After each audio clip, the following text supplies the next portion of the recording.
تبارك الذي نزل الفرقان على عبده ليكون للعالمين نذيرا الذي له ملك السماوات والأرض ولم يتخذ ولدا ولم يكن له شريك في الملك وخلق كل شيء فقدره تقديرا واتخذوا من دونه آلهة لا يخلقون شيئا وهم يخلقون ولا يملكون لأنفسهم ضرا ولا نفعا ولا يملكون موتا ولا حياة ولا نشورا وقال الذين كفروا إن هذا إلا إفك افتراه وأعانه عليه قوم آخرون فقد جاءوا ظلما وزورا وقالوا أساطير الأولين اكتتبها فهي تملى عليه بكرة وأصيلا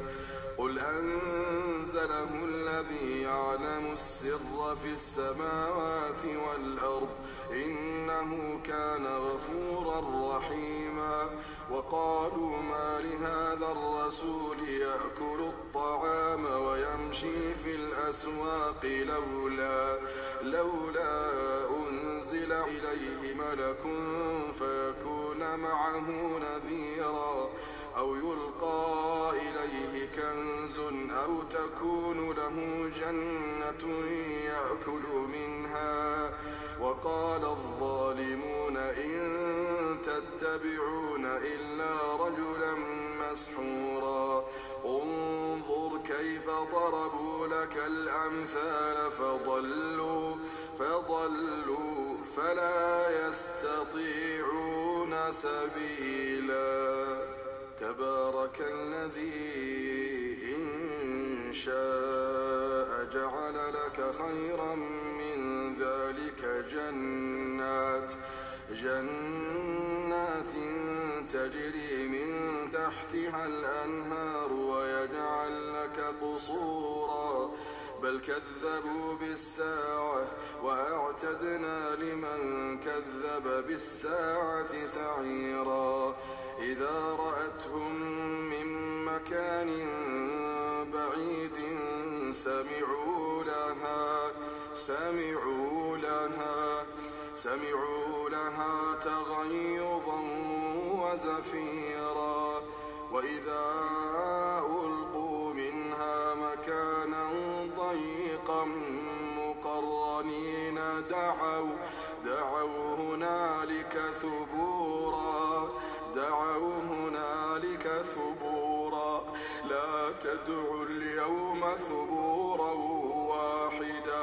لا تدعوا اليوم ثبورا واحدا وادعوا ثبورا كثيرا قل أذلك خير أم جنة الخلد التي وعد المتقون كانت لهم جزاء ومصيرا لهم فيها ما يشاءون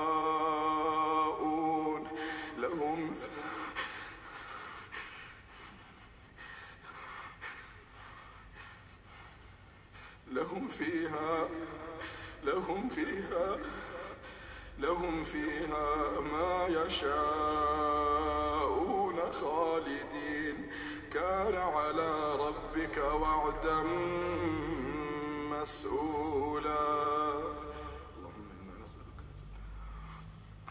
ويوم يحشرهم وما يعبدون من دون الله فيقول أأنتم أضللتم عبادي هؤلاء أم هم ضلوا السبيل قالوا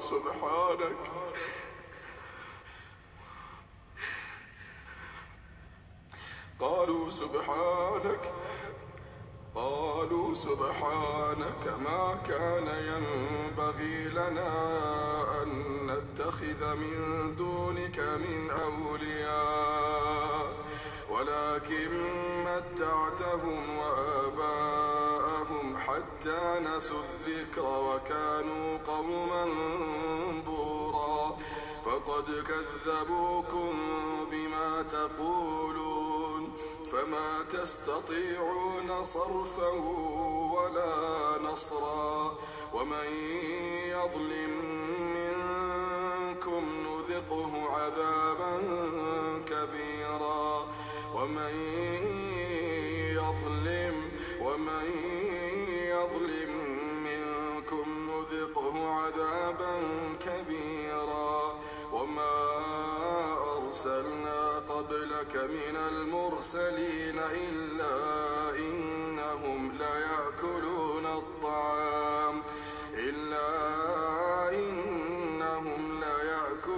الطعام ويمشون في الأسواق وجعلنا بعضكم لبعض فتنة أتصبرون وكان ربك بصيرا وقال الذين لا يرجون لقاءنا لولا أنزل علينا الملائكة أو نرى ربنا لقد استكبروا في أنفسهم وعتوا عتوا كبيرا يوم يرون الملائكة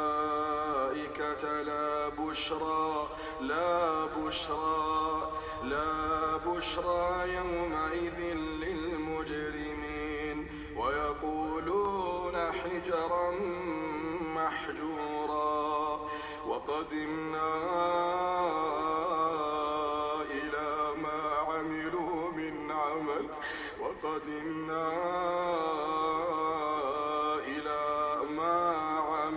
من عمل فجعلناه هباء منثورا وقدمنا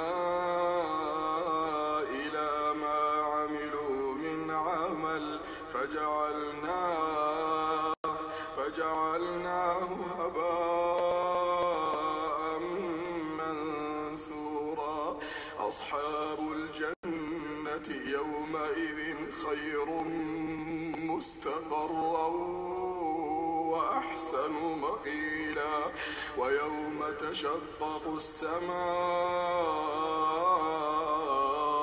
بالغمام ونزل الملائكة تنزيلا الملك يومئذ الحق للرحمن وكان يوما على الكافرين عسيرا ويوم يعض الظالم على يديه يقول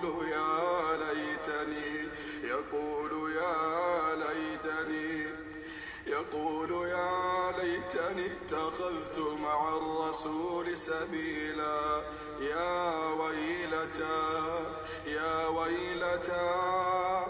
ليتني لم أتخذ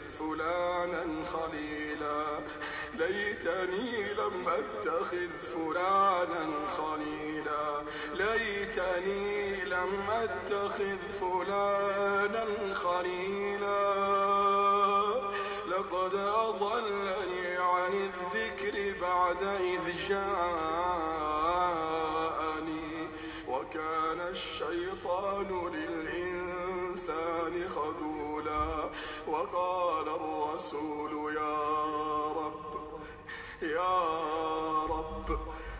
وقال الرسول يا رب إن قومي اتخذوا هذا القرآن مهجورا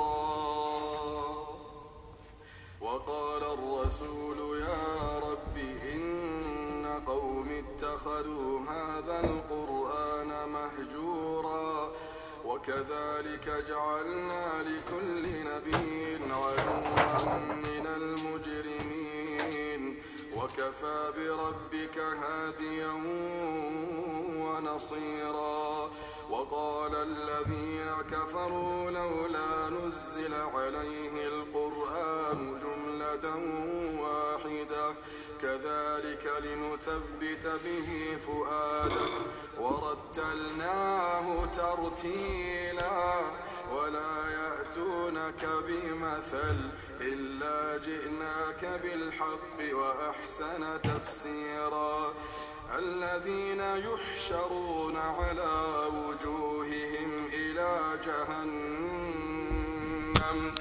الذين يحشرون على وجوههم إلى جهنم أولئك شر مكانا وأضل سبيلا.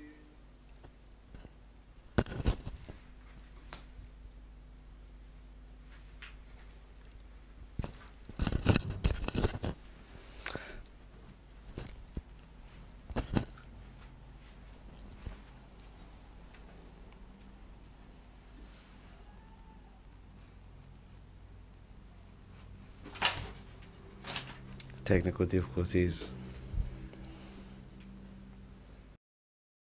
Alhamdulillah. Are we ready? Already.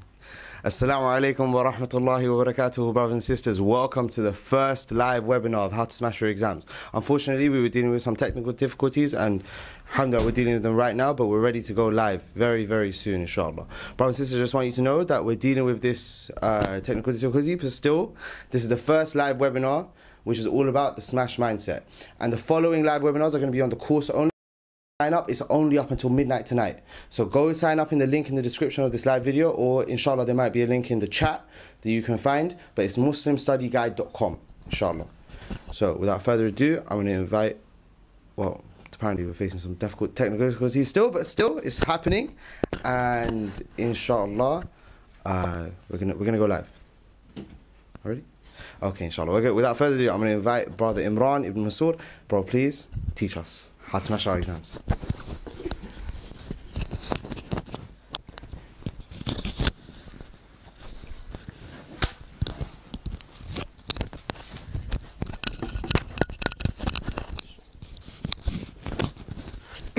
Alhamdulillah wassalatu wassalamu ala rasulillah amma ba'd. Assalamu alaikum wa rahmatullahi wa barakatuhu.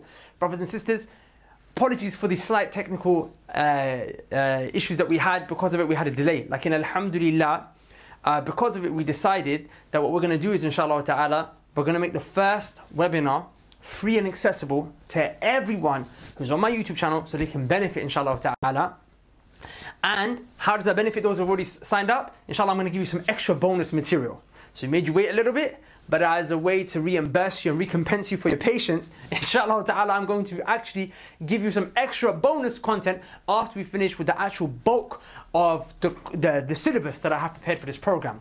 But that's also good because those who didn't get to sign up also get a chance to benefit from the program, inshallah ta'ala. And not only that, if they are still on the edge, and they still are undecided with regards to if they think that this program is worth it, if they think that this program is something for which they should sign up, if it's suitable for them, then they can make their mind up throughout the course of this webinar. Because no doubt, I have absolute confidence, inshallah ta'ala, that if you watch this first webinar and you see the kind of stuff that I have to offer for you, you will inshallah ta'ala be convinced that this is definitely a program that you cannot do without.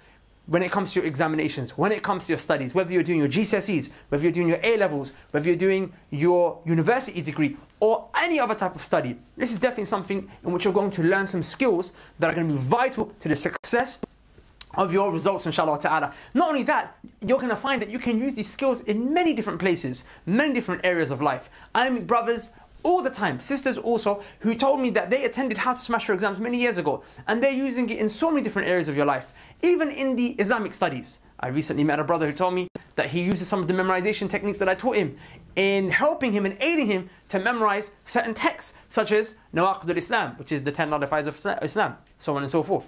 So before we begin, inshallah ta'ala, I always like to kind of get interactive with you guys. I want to know who's actually on the program, who's actually on the live that's with me right now, okay?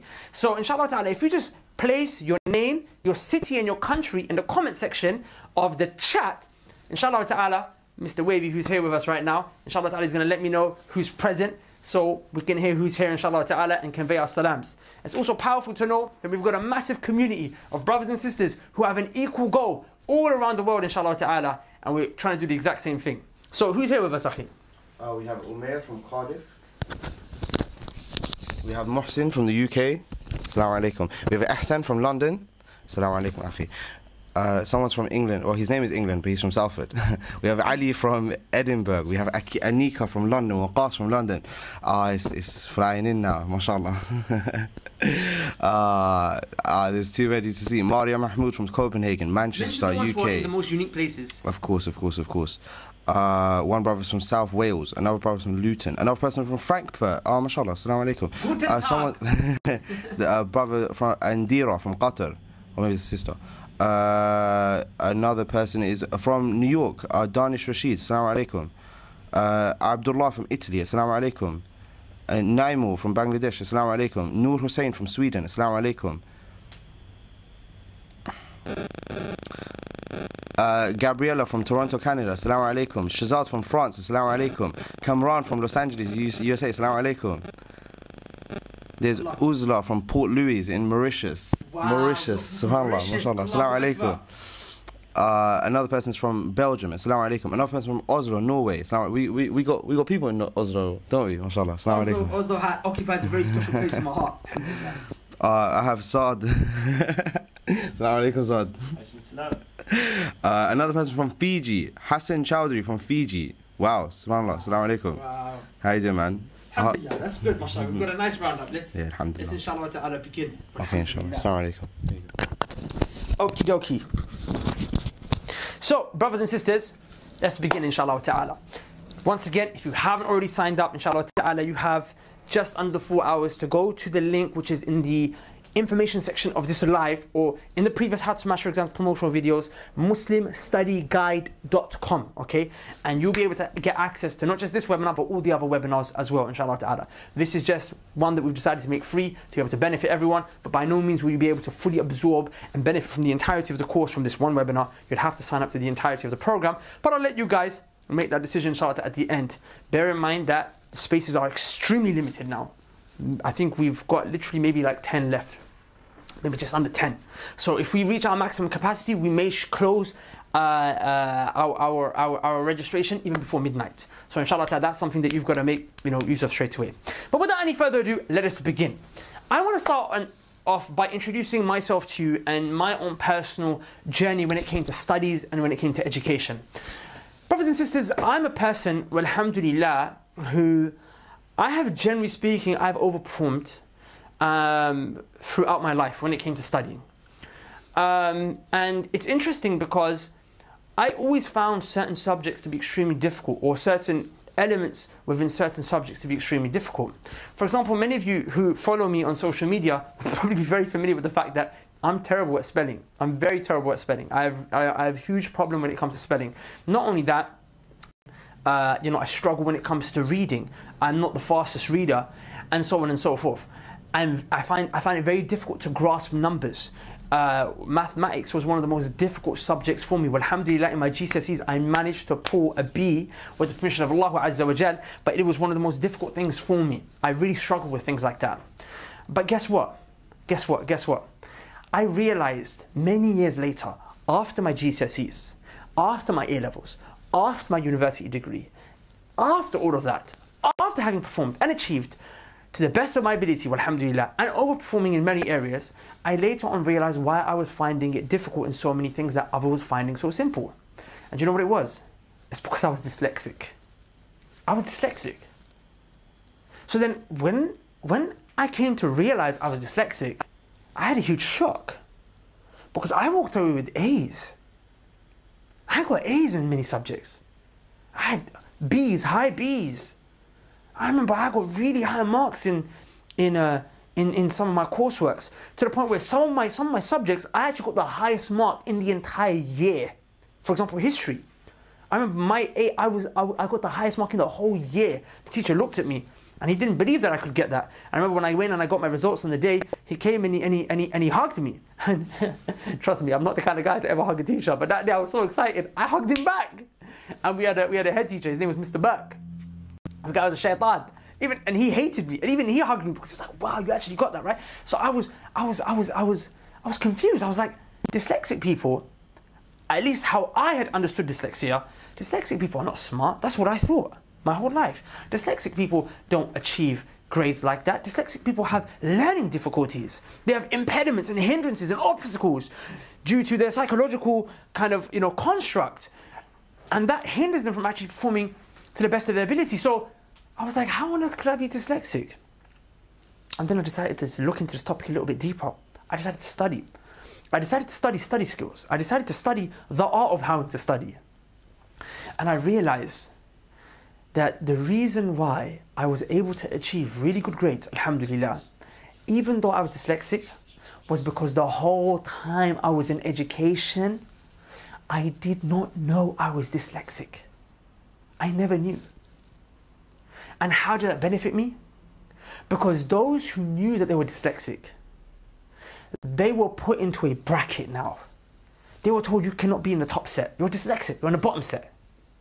That made them now lose their confidence and their self-esteem. Their psychological mind state became affected. And because of that, they didn't believe in themselves anymore. And they didn't believe they had the ability. They were defeated in the mind. They lost in their brain. They lost the battle internally way before they even submitted the first coursework. They lost the battle internally even before the examination day. They were walking into that examination day already being stripped of their ability because they were told, you're dyslexic. So we're not going to put you in the higher paper or the intermediate paper. We're going to put you in the foundational paper. Or if he was blessed by Allah subhanahu wa ta'ala enough, they would say intermediate paper. And when you looked at everyone else who happened to be dyslexic, who happened to have learning difficulties, everyone else in that set, I mean, think back to the lower set. Some of you might be able to relate. Let me know in the comments if you're able to relate to this. You're looking at everyone, you're like, wow. I mean, look, I'm not saying that you are, but that's how it's made to seem. The misfits. I'm with those who are just underperforming. I'm one of them. And what happens is this becomes a self-fulfilling prophecy. Psychological studies have actually said you don't tell a child in school you're a bad kid, because if you keep repeating over and over again you're a bad kid, you're a bad kid, he will start to believe, she will start to believe she is a bad kid, and then she'll become a bad kid. So the same way, you don't tell someone you're stupid, you're idiot, you're dumb. You never tell a person. It makes me so angry. You never tell a person that he's got learning difficulties. You don't say that, because he doesn't, she doesn't. Dyslexic people don't have difficulty in learning. We don't. I realized many years later, we are just different in how we learn. We learn in different ways. They set a standard of education, this gold standard. Who said it? Graduates from prestigious universities such as Oxford and Cambridge, who all came from this particular cultural capital, who came from this particular level of society, who all thought a certain way, they spoke a certain way, they tested and qualified in a certain way. So they wrote that examination paper for everyone. People with all these different cultural constructs and all these different abilities and skills, but they defined their success just by the one that they knew. So when they wrote those tests don't really measure how great you are with Allah's permission. They don't really measure how intelligent and how effective you are. They measure how intelligent or effective you are according to their standard. But their standard is not the yardstick by which you can measure everyone's intelligence. But sadly, we're in this time and place where that's the way that they've said it. We can still overcome that. We can still overcome it. I did. I stand before you as an example of a person who overcame that, alhamdulillah. Brothers and sisters, how did I do it? I did it with Allah's permission. Allah's permission, because nothing happens without Allah subhanahu wa ta'ala's permission. I did it with Allah's permission by believing in myself. I didn't let them beat me here. I didn't let them defeat me in my mind. And all these things that I was doing naturally, because I'm just a person, alhamdulillah, I thank Allah subhanahu wa ta'ala for giving me a father who trained me. My dad would always train me to think like the best. to want to be the best. If I came home and I underperformed, my dad, if I came home and I overachieved, for my dad that would be an underperformance unless I was the best out of everyone. So I always had this mindset of, I want to be the best. I'm not going to let anyone, perform better than me. Even if you came up with better grades than me, in my mind I believe that it's my own fault. I could have worked harder. I don't believe that it's because I'm made a certain way, or I'm just stupid, or I just don't have the talent. But no, I believe I underperformed. I didn't put in the work that I was supposed to do. So then I come and I go in harder, and then I will beat you with the permission of Allah subhanahu wa ta'ala, because I have that mindset. And then I realized later that that's actually the mindset of success. I realized later on that studies show that 80% of the success of people when it comes to success in anything that they do is down to the way that they think. It's down to their mindset. It's down to their psychology. If you think like a winner, you'll be a winner. If you think successfully, you will be successful. But then surely it can't all just be down to the way that you think. You have to put in work as well. That's 20%. That's what you call the mechanics. The mechanics is the how. The mechanics is the how. That's only 20%. But 80% is the why. Why do you want this? Why are you fit for this? Why are you cut for this? That's all the battle inside here. And that's 80%. And today, inshallah ta'ala, we're going to make this whole webinar about the mindset. We're going to make this whole webinar about the brain. Not the brain, sorry, the mind. The mind, how you think. We're going to, inshallah ta'ala, teach you how to construct a powerful mindset, okay? Then inshallah ta'ala in the other webinars, I'm going to go through the mechanics. We're going to learn tips on memorization. We're going to learn tips on speed reading. We're going to learn tips on note taking. So imagine, we're going to teach you inshallah ta'ala how to think like a genius. Because you know what? You have the ability to be a genius right now. You do. You do. What's the difference between you and Einstein? I'm sorry, I don't like to use kuffar as an example, but I'm doing that because many of you who are listening right now only know kuffar, sadly. Is Einstein a genius? Yeah, he is. Do you have the potential to be greater than Einstein? Yes, you bloody well do. What's my evidence for that? Allah. What did Allah say? وَاللَّهُ أَخْرَجَكُمْ مِنْ بُطُونِ أُمَّهَاتِكُمْ لَا تَعْلَمُونَ شَيْئًا. Allah said, Allah took all of us out of the wombs of our mothers. Me, you, Einstein, all of us. Allah took us out of the wombs of our mothers. لَا تَعْلَمُونَ شَيْئًا. And none of us knew anything. We were all ignorant. We all knew nothing. We were all on the same level. The playing field was level. The playing field was even. No one had a head start. Einstein didn't have a head start. Einstein started off like me and you. Einstein came out of the womb of his mother crying, screaming. He didn't know the equations for the general theory of relativity or the specific theory of relativity. He didn't know all of these things. So what's the difference between you and Einstein? What's the difference between me and Einstein? The difference is what he did after he came out of his mother's womb. The difference is what he did after he came out of his mother's womb. What he did in terms of his mind, the way that he thought. And what he did in terms of his efforts, the way that he actually performed. And I don't even want to, I'm cringing giving you examples of kuffar.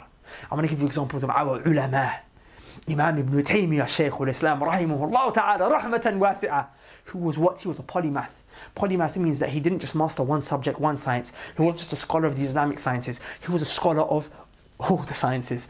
He was a mathematician. He had knowledge of the natural sciences.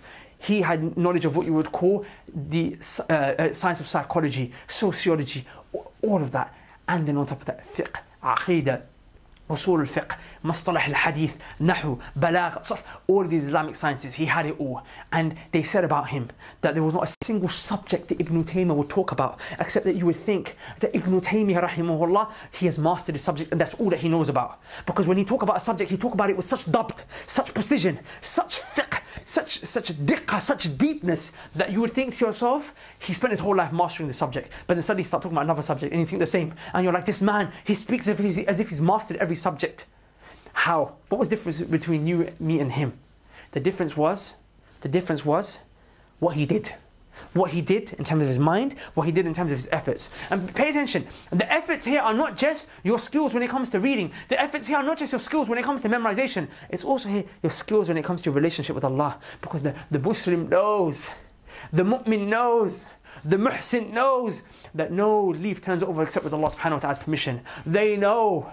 لو اجتمعت على أن ينفعوك واعلم أن الأمة لو اجتمعت على أن ينفعوك بشيء لم ينفعوك إلا بشيء قد كتبه الله لك وإن اجتمعوا أن يضروك بشيء لم يضروك إلا بشيء إلا قد كتبه الله عليك. The believer knows that if everyone came together to help you, the whole world and universe came together and taught you every single skill that you wanted to know, came together to help you, but Allah didn't want to help you, no one will be able to help you. But if everyone came together to rip it away from you, to tell you that you're dyslexic, to tell you that you're not smart, to tell you that you underperform, to tell you you're a bad kid, to tell you that you're never going to make it, and they stop you and they place every obstacle in your way to prevent you from being successful, but Allah wants you to be successful, no one can harm you. No one can harm you. The believer knows that. So the believer stops sinning because he says, Allah, you're the one in charge. So then the exams become a reason for him to start worshipping Allah, to leave off sins, to stop talking to the girls, to stop talking to the guys. By the way, you're not just going to learn how to smash your exams. You're also going to learn not just how to smash your exams in the summer, but you also, inshallah ta'ala, in this program, I'm going to teach you how to smash your exams in the grave. The real exam. The real exam when you die. You're going to learn that as well. It's powerful because one girl actually signed up to how to smash her exams the first year I ever taught it, and she wasn't even a Muslim. She was a woman from Spain. She was a girl from Spain who was studying here in the UK. And after the program, she actually took Shahada. And she's a Muslim now. Now she wears niqab. Allahumma barik. She is a munaqqaba. She's really, mashallah, she came hard into the religion, Allahumma barik. And what was the reason that Allah subhanahu wa ta'ala guided her? He guided her through how to smash her exams. So she smashed her actual exams that summer as well. And inshallah ta'ala, she also learned how to smash her exams in the grave. Walillahi alhamd wal minna. Subhanallah. So inshallah ta'ala, you're going to learn that as well. Listen guys, if you haven't signed up to the entirety of this program, just quickly reminding you, because we might have reached maximum capacity. I've got the brothers here in the team telling me, Akhi, are people signing up still? Okay, really? Have we almost reached maximum capacity? Subhanallah. Guys, you need to go now to muslimstudyguide.com. muslimstudyguide.com, okay? And register now. Don't worry, even if you move away from this link, you'll get the recording. It'll be available for you, inshallah ta'ala. But make sure you don't miss out on an opportunity to be able to be a part of this epic program, inshallah ta'ala. I'm already feeling like this is the best year that I've ever taught it. Walhamdulillah. Come back to the point that I was making, that the playing field is level. There's no difference between you and Ibn Taymiyyah, except what Ibn Taymiyyah, the way he thought and what he did. And what he did in terms of his efforts, in terms of his striving, and also what he did in terms of his spiritual relationship with Allah. The nights he would stand praying. Before he would go to debate the people of bid'ah and kufr, he would spend the whole night begging Allah, Allah, please don't let me fail tomorrow. Do you do that before your exams? The night before your exams, you're cramming. You're relying on your own efforts. You shouldn't. The night before your exams, you should be saying, Allah, Wallah, Ya Rabb, I'm begging you, please grant me success in this. The same way the Prophet ﷺ, the night before the Battle of Badr, before the Battle of Badr, the Prophet prepared everything. He prepared the army, prepared the ranks, the formations, it was all sorted. The night before, the Prophet ﷺ was not working on that, his own efforts. He was working on begging Allah, Ya Rabb, if these people lose today, there'll be no one left to worship you on the face of the earth. Ya Rabb, don't let them lose tomorrow. So the Prophet ﷺ would spend the night before begging, worshipping Allah, and that's how you become a complete student that smashes your exams, not just in this life, but even in the next. And before we go into actually talking about the mindset and how to actually start to think confidently and start to think strong, I also just want to not belittle the issue of hard work and efforts. Because like I said to you, 80% is the way that you think. That 20%, even though the actual efforts, the techniques, the mechanics is only 20%, but you better believe that 20% is important. Like if you go wrong with that 20%, you can think like a genius, but you can still be broke with an F because you didn't put the hard work in. The 20% is where the hard work is. Remember Qatada rahimahullah ta'ala. Qatada ibn Da'amat al-Sudusi rahimahullah, who was a student of Anas ibn Malik radiyallahu anhu. He was a blind man, yet he was a man of knowledge. He was a blind man. Do you know what he used to do? Let me tell you. He became one of the most knowledgeable men in his area. But you can't read books of hadith except his name pops up. You can't read books of tafsir except his name is there. On every other ayah, you're saying, Qatada said this, Qatada said this. Whenever you're teaching the book of Allah, next to the book of Allah, it's being explained by this man. What gave him this level of knowledge that he was remembered throughout the ages and centuries and generations, millennium later, he's still being remembered? What was it? Number one, he had the right psychological mind state.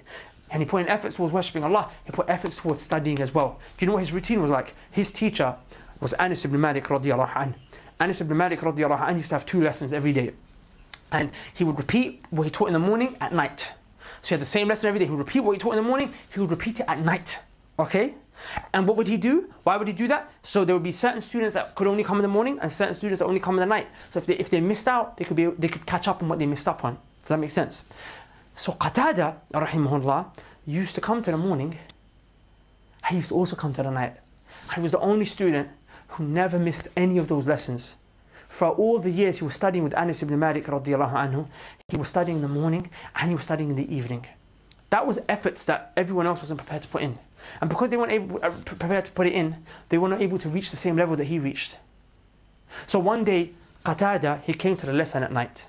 And Anas ibn Malik radiallahu ta'ala anhu, he came late. He wasn't there. So all the students knew Qatada is the most knowledgeable of Anas' students. So they all said to him, you run the lesson for us so we can benefit as well. So Qatada came and he sat on the chair and he started to teach the lesson of his teacher. And the reason he was able to teach it was because he used to come to the morning and night classes such that he had mastered what his teacher had taught him. So that now, because he's mastered it, he's able to teach as if he was the teacher himself. Anas ibn Malik radiallahu anhu came in, and remember, this man's blind, by the way. He came in and he observed Qatada teaching, and he noticed that Qatada is teaching on an amazing level. Qatada rahimahullah ta'ala is teaching on an amazing level. Okay, his teaching right now is powerful. He's really going in. So what does he do? He actually kicks him. He kicks him off the chair. Says to him, go. Why? He says to him, you do not need to come to these classes anymore. I have taught you everything that I could. You are now a teacher. The student became the teacher. How did he reach that level? Hard work.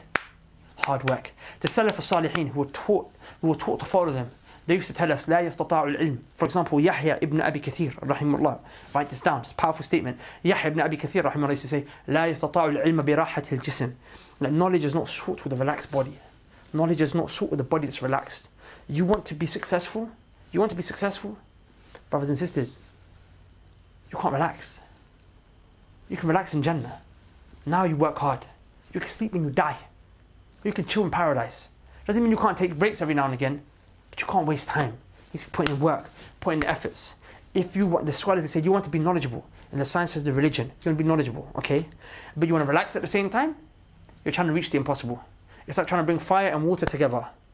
One of them, only one of them will remain. Fire and water cannot be present in the exact same space at the exact same time. One will overcome the other. The same way. You cannot bring comfort and relaxation next to knowledge. One will overcome the other. لا يستطاع العلم براحة الجسم. You need to put in hard work. You need to put in efforts. Ibn Harbin, rahimahullah, was a master of grammar.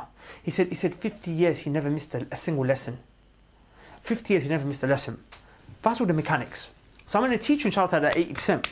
But don't think that just because I'm going to say some motivational things to you and teach you how to think like a beast means that you're going to be a beast. No, the beast needs to walk. The beast needs to put effort. Imam Ibn al-Jawzi rahimahullah used to say, I feel sorry for the person who's got high aspiration. I mean the person who's got the right mindset. Because if you really have that right mindset, he said, I feel sorry for his body.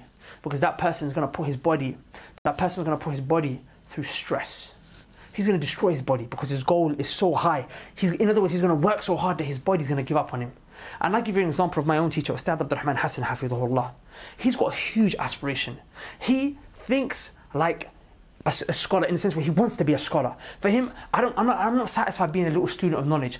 I want to compete with Al-Bukhari. I want to compete with these noble scholars. I want to work on their works. The only thing that's different between me and him is the efforts that I put in. So he puts his body through pain. He only sleeps 4 hours a night. Whole year and a half went by, he never slept on a bed.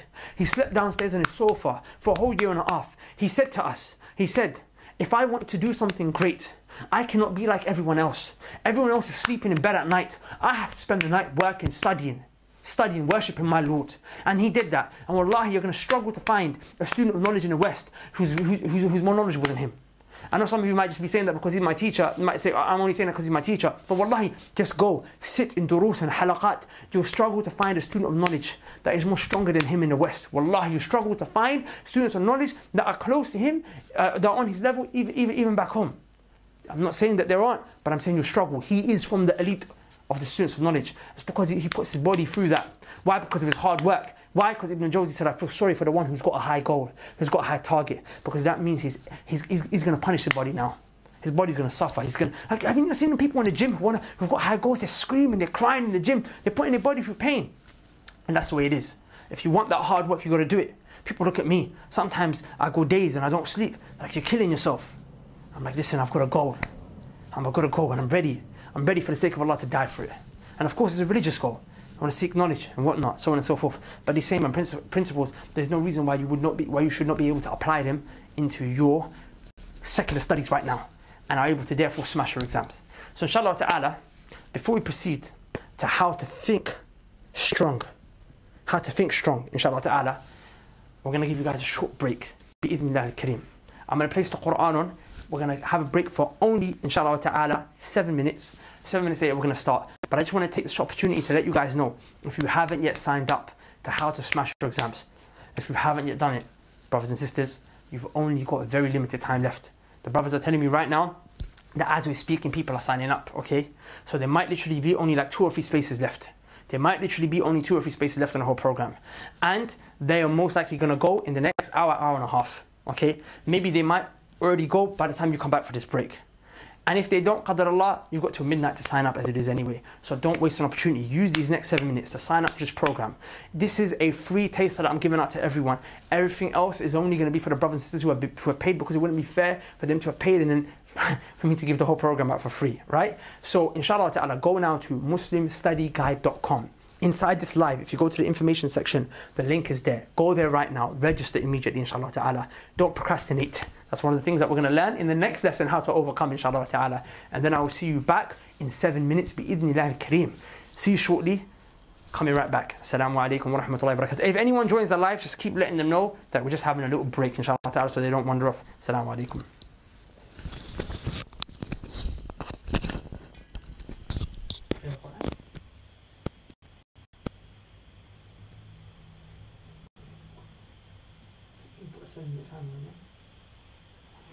بسم الله الرحمن الرحيم تبارك الذي نزل الفرقان على عبده ليكون للعالمين نذيرا الذي له ملك السماوات والأرض ولم يتخذ ولدا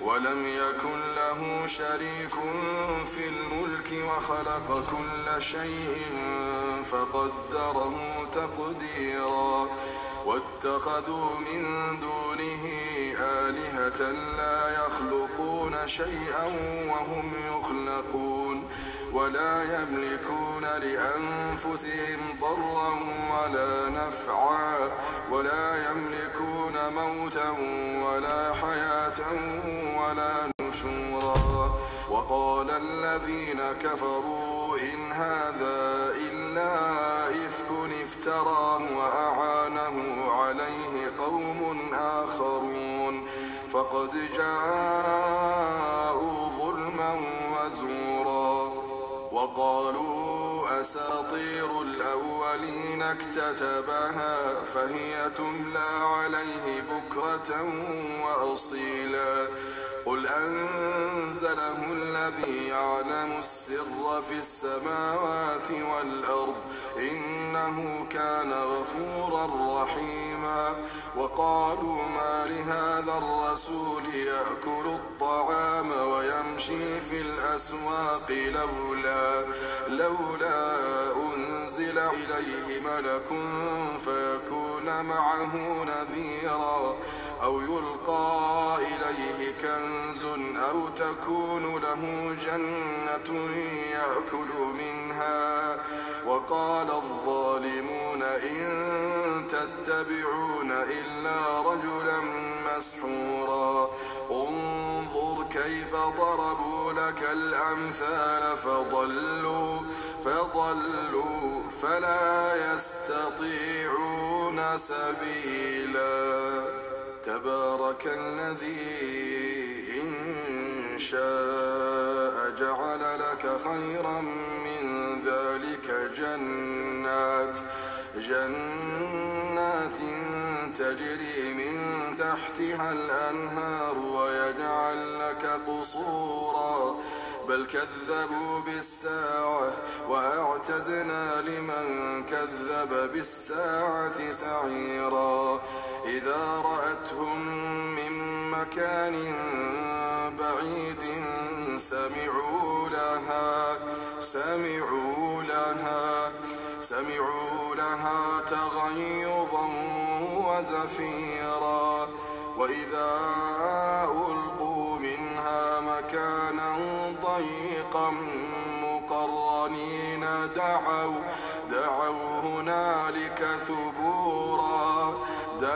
هنالك ثبورا لا تدعوا اليوم ثبورا واحدا لا تدعوا اليوم ثبورا واحدا وادعوا ثبورا كثيرا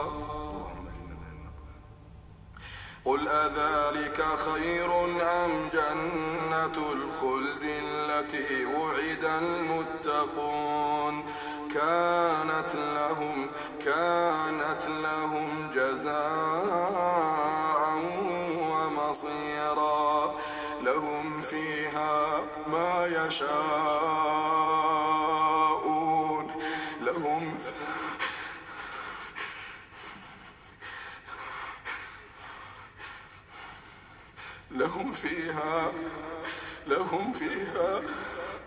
لهم فيها ما يشاءون خالدين كان على ربك وعدا مسئولا اللهم إنا نسألك ويوم يحشرهم وما يعبدون من دون الله فيقول أأنتم أضللتم عبادي هؤلاء أم هم ضلوا السبيل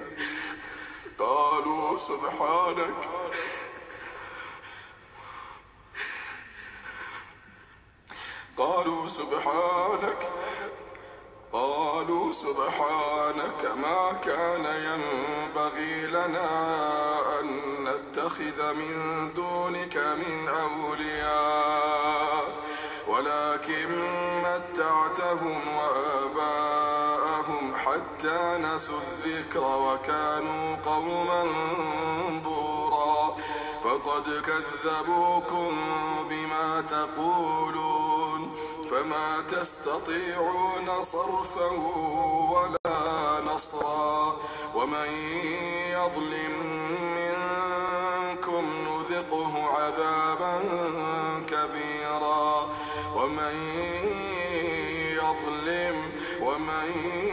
يظلم منكم نذقه عذابا كبيرا وما أرسلنا قبلك من المرسلين إلا إنهم ليأكلون الطعام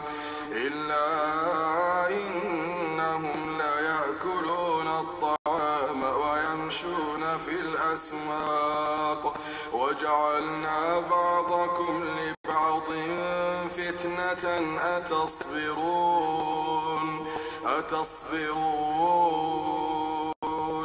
وكان ربك بصيرا وقال الذين لا يرجون لقاءنا لولا أنزل علينا الملائكة أو نرى ربنا لقد استكبروا في أنفسهم وعتوا عتوا كبيرا يوم يرون الملائكة لا بشرى يومئذ للمجرمين ويقولون حجرا محجورا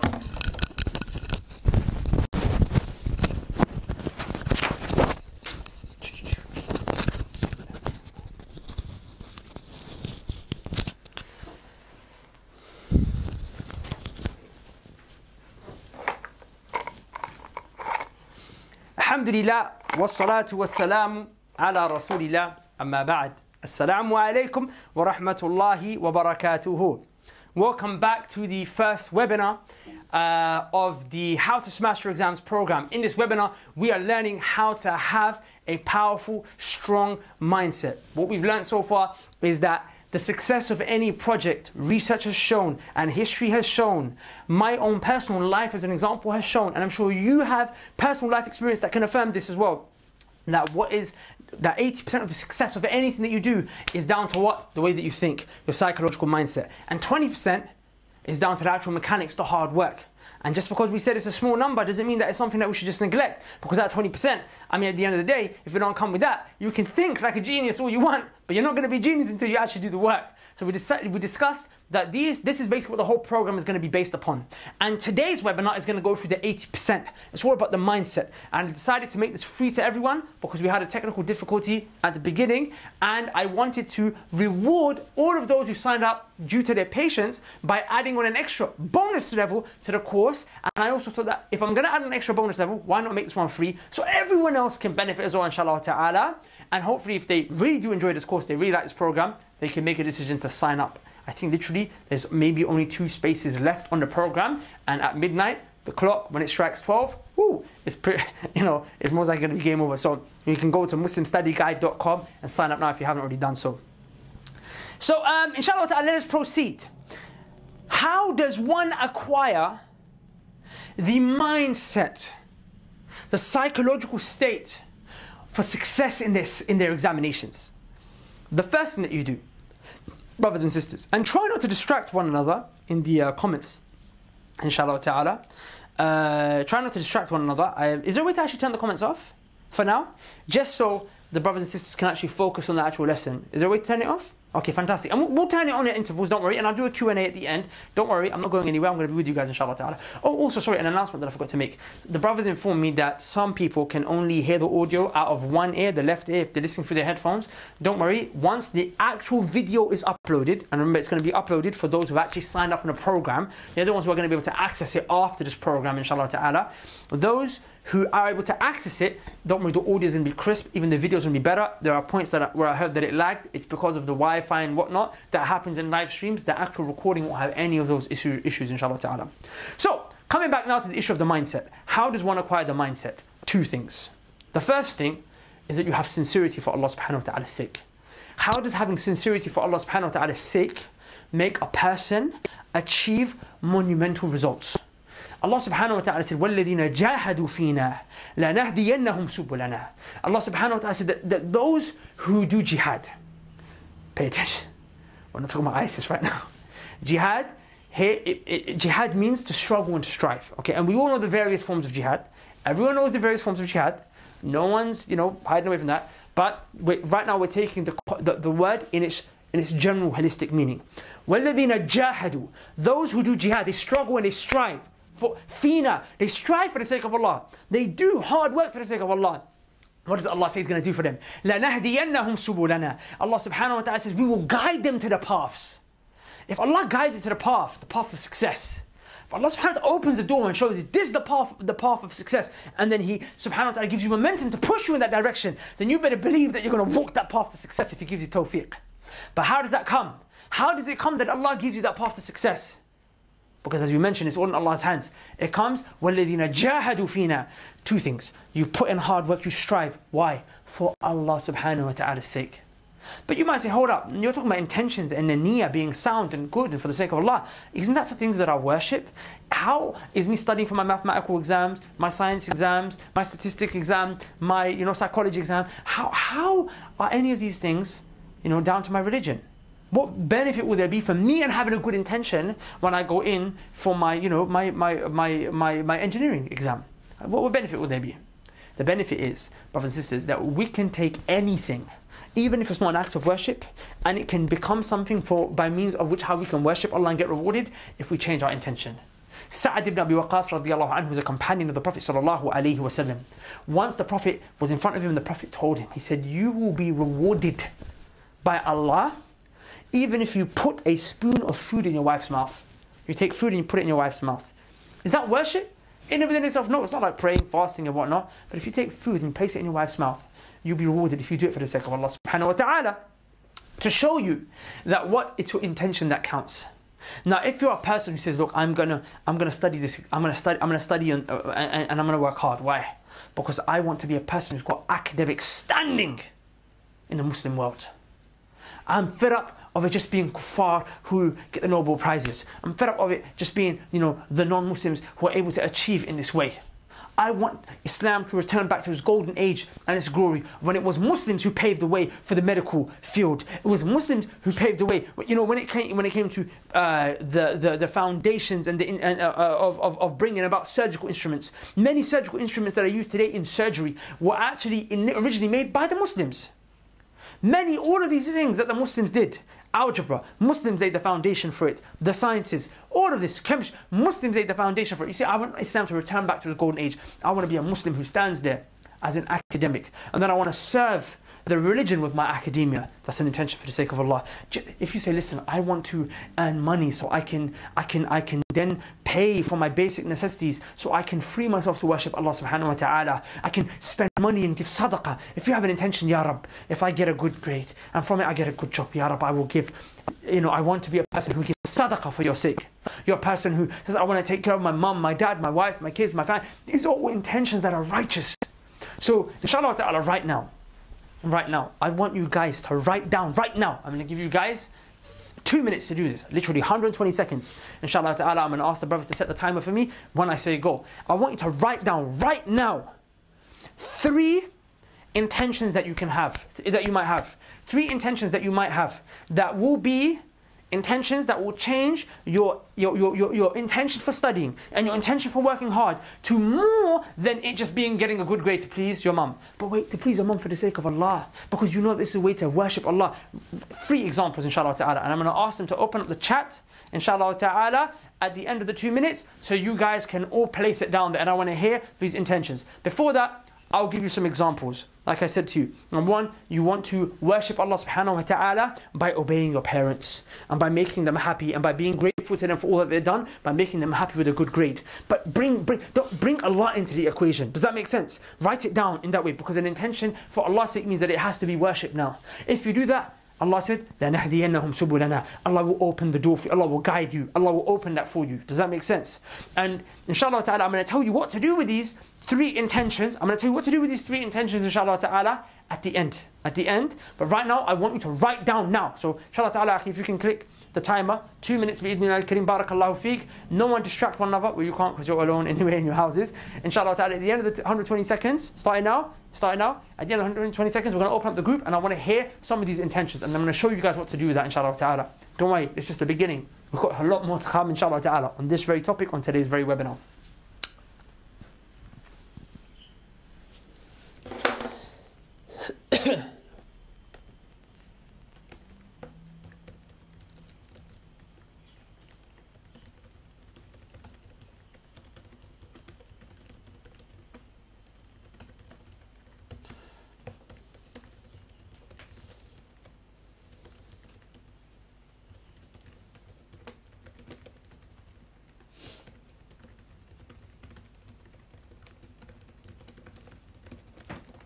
I've also written down my 3 intentions and I already know them.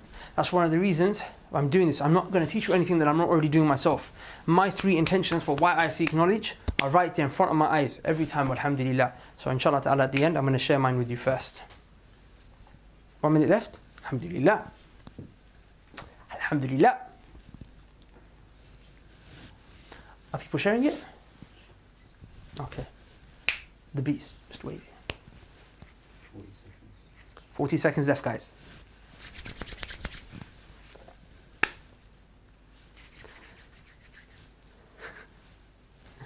Today we're not using this so much. Inshallah, we're going to start using this from the days after.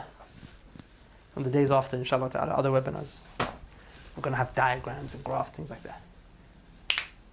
Time's up? 20 seconds. 20 seconds. Whoops.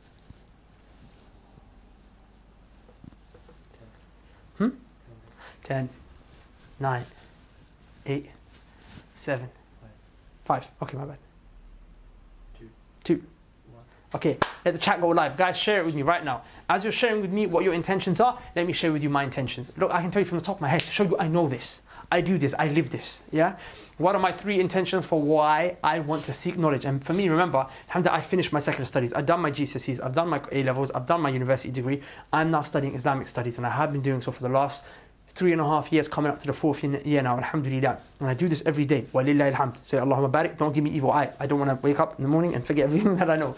Say Allahumma barik, okay? So what are my 3 intentions? Number 1, I seek knowledge so I can implement it myself. I learn aqidah and fiqh, and I learn about Allah subhanahu wa ta'ala and the Prophet ﷺ sunnah so I can implement it myself, number 1. The second reason I seek knowledge is why?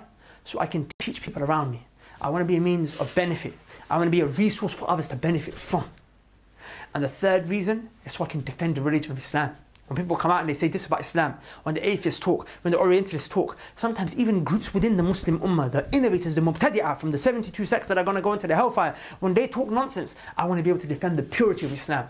These are my 3 intentions. This is why I wake up in the morning. That's why I drive. That's why sometimes I'm able to drive. When I say drive, I don't mean physically, I don't have a license, but I drive in the sense where my motivational drive. That's why I'm able to do that. That's why I'm able to stay awake at night when everyone else is asleep. That's why I'm able to get up early every single day without a shadow of doubt.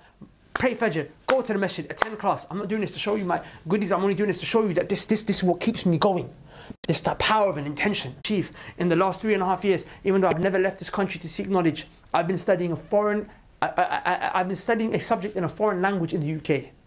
The books and the textbooks and the resources that I read are in Arabic. I never set foot in an Arabic country to learn the Arabic language. I learned it all here in the West, and I'm still studying. I desire to go one day, but Allah opened this door for me. Allah guided me to this path. Why? Perhaps because of the intention that I had. Akhi, share with me, inshallah ta'ala, some of the intentions that people have. Barakallah feek. I'm going to pass the mic over to you.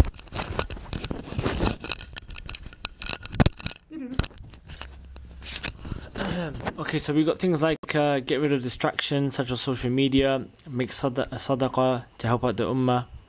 I want to make Allah happy with me by making my mother happy. Can I just say something, yeah? So, look, those who say, I want to help the ummah, that's good, Allahumma barik, but be a bit more specific now. Help the ummah how? Because help the ummah is very comprehensive.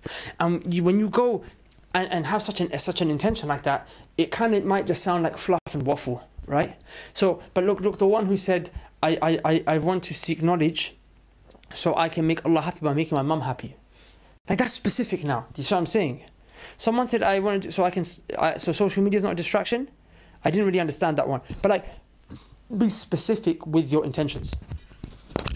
Okay, I want to study a professional degree so that I can open up professional institutions that are halal and Islamic for Muslims. 1 second. Allahu Akbar. Allahu Akbar. You see, now that's powerful. For a person to say, look, I want to set up institutions. I want to set up a workspace where sisters can work in an Islamic environment. Like, that's powerful. I actually know a brother who set up a business, and he came and, he had a meeting with the Ustad Abdul Rahman, and he said, listen, I've been hiring women, sisters, and I don't know if I should hire them. And our teacher, he said, listen, actually you should hire women. But you being a Muslim will now be able to cater to the sensitivities of a Muslim woman in a workspace, where you can provide her a workspace where she can work in an environment where she wouldn't have to free mix or engage with men or do haram or whatever have you. So if you have that as an intention, that's powerful. Like, you want to be an entrepreneur, set up a business, set up a, maybe a GP clinic or whatever, or a dentist practice or whatever else it might be. But you want to operate things under the Islamic moral values, so you can create a system for people to study and educate themselves in. That is a powerful intention, and inshallah ta'ala, Allah will open the door for you. Okay, attain halal income and to provide for my family, make money to benefit the da'wah, to be an example for other Muslimah, to scrape every form of good deed that I can so the kuffar can see the positive effects of Islam. Fantastic, fantastic. So mashallah, I'd love to hear more, but time doesn't allow us to go through everything. I just want to mention the sister who said the camera turned off. Do you want to just check? Are you sure? Oh, I'm not looking at the screen. Sorry, I got scared. So the sister who said, I want to be a role model for other Muslimas. I want to be a role model for other Muslim women. Role model in what, I would say? Specify it, inshallah ta'ala. Specify it. So here's what you do, my beloved brothers and sisters. What do you do with this intention? I want you to write it down. I want you to place it on front of it. Do you have a post-it note here? You have a post-it note there, right? Pass me the post-it note. That's right there, the pink one right there. Right there. Write out your intentions. You don't have to write out... Can I see myself? I always feel weird if I can't see myself. So... Okay, don't worry. I don't have to see myself. I don't have to see it. It's okay. Don't worry. Leave it. So look, the post-it note. They panic, subhanallah al-azim. It's okay, don't worry, don't affect the live stream. Don't affect the live stream. It's okay, just leave it. You guys are making me panic, just leave it. Okay, look, the post-it note. What you do is you write on here your intentions. You don't have to write all three. Write the one that's going to make you work the hardest. The one that when you look at it, you think, wow, actually gives me butterflies in my stomach. Yeah, that's why I want to seek knowledge. For the sake of Allah subhanahu wa ta'ala. That's why I'm studying my exams. And place this on the front of every textbook that you're going to be studying. On the front of every notebook that you'll be taking notes in. Place it on top of your phone. Place it on top of your computer screen. And you know what? I want you to take pictures of it and put it inside the Facebook groups. For those of you who are inside the program, you all know that there is a Facebook group that I asked you all to join. There's one for brothers and there's one for sisters. Part of this group is that you're going to be able to engage with each other. You're going to be able to motivate each other. I want to see that you're doing this. I'm observing you, inshallah ta'ala. I'm coaching you throughout this process. So I want to see proof. I want all of you, every single one of you who's listening in, who's actually signed up to the program officially, who registered from the actual website page, muslimstudyguide.com. You should have received access to the Facebook group and you should have been made, it should have been made accessible for you up until now. I want you to, as soon as this lesson ends, I want you to write down on a post-it note. You might not have post-it notes. Write it somewhere, place it somewhere. If not, buy it tomorrow, write it out. Put it in front of your books, put it in front of your computer screens and post it so everyone else can see, number one, your intention, and number two, that they can see that you're doing this. One of the most powerful things that you're going to see in this program is the power of the Facebook group. When everyone contributes, when everyone takes part, when everyone goes in together, it motivates you. You're able to see someone else's intention and think, wow, I know some of you probably listen to that intention that the brother had or the sister had about wanting to create Islamic institutions for people to work in a halal environment. And that you probably thought, wow, that's actually a good intention. And then you borrow that intention. Let me do that as well. Sometimes we benefit from one another like that. So I want you to make sure you guys are all doing that, okay? I will also do the same, inshallah ta'ala. I will also take a picture and I'll upload it into the Facebook group tonight, bi-idhnillah al-kareem as well. So that's something that I want all of you to do, and I'll be very upset if I don't see every single one of you having done that. So there's 200 people approximately in this program. We might have reached full capacity. If so, alhamdulillah, I'm expecting 200 posts, bi-idhnillah al-kareem. Good. So now, that was the first thing that allows you to have a mindset of success. Remember, I told you, everything that you do, there is the religious side to it, and then there's the practical side to it. The sincerity is the religious side. It's the side that will gain you the assistance and the aid of Allah Azza wa Jal. But now, inshallah ta'ala, we're going to discuss the practical side that you will do. So you come with the intention first. The second thing is that you come with the mindset. And I call this the Mujahid mindset. Ooh, people are getting worried now. Don't worry, there's nothing dangerous about this. We already explained when we talk about the word jihad, even though it has meanings, here we're referring to its linguistic meaning in the sense, someone who struggles and strives. Because we said, Allah said, وَالَّذِينَ جَاهَدُوا فِينَا لَنَهْدِيَنَّهُمْ سُبُلَنَا. Those who strive, they struggle, they put in effort and hard work. For the sake of Allah, Allah will guide them to the right path. So now, remember, so there's two things that we have to do here. We have to do it for the sake of Allah. That was the first point that we just discussed. The second point is that you have to be a mujahid. You have to strive. You have to struggle. So how do you think like a mujahid? How do you have a mindset of someone who's going to go into this and they're going to struggle, they're going to strive, they're going to put their hard work and their efforts in? How do you do that? The way you do it is by two things. The first thing is that you start to overcome disempowering beliefs. You start to overcome disempowering beliefs. Write this down. You overcome the negative beliefs about yourself that you have. This is the first thing that helps you to think like a mujahid. Remember, if you don't think like a genius, you won't be a genius. If you won't think like a mujahid, you won't strive. Just to clarify, no one's talking about ISIS or Al-Qaeda right now. We're talking about jihad in its linguistic sense. Struggle and strive. Because the ayah mentioned, وَالَّذِينَ جَاهَدُوا فِينَا. It mentioned two things. Allah will لَنَهْدِيَنَّهُمْ سُبُلَنَا. Allah will open the door for you. He'll guide you to that path of success, inshallah ta'ala. If you do two things. Number one, have a sincere intention for the sake of Allah. Secondly, jahadu. You strive for that sincere intention for the sake of Allah subhanahu wa ta'ala. So I said to you, how do you acquire this mindset of a mujahid that allows you to struggle and strive? You do two things. Number one, you eradicate negative beliefs about yourself. You eradicate disempowering beliefs about yourself. So let's go into this a little bit. Let me explain to you how a belief is formed. Let me explain to you how a belief is formed. We go through experiences in our lives. We do things, okay? We look at what happens and what takes place. We now interpret what happens and what takes place, and based upon that, we develop a belief. Let me give you an example. Okay? A person who has a very empowering belief, a very empowering belief is a person who gets a very good result in a grade. He gets a very good result in a grade. And he knows that he got that because of all the hard work and the effort he put in. He was praying, begging Allah, he was purifying his intention, and he was putting in sleepless nights working to get that grade. So then that she believes that any time that they put in that same amount of effort in terms of their spirituality and in terms of their actual efforts towards their examinations, they know that they're going to get a good grade. Let me repeat what I'm saying. They experience an event. The event is that they just got a good grade. They got an A star. How do they interpret they got that? Because of the hard work and the effort that they put in. That's an example of an empowering belief. You now know anytime you want to get a good grade, you have to work hard. Simple as. But there's some of you who have disempowering beliefs.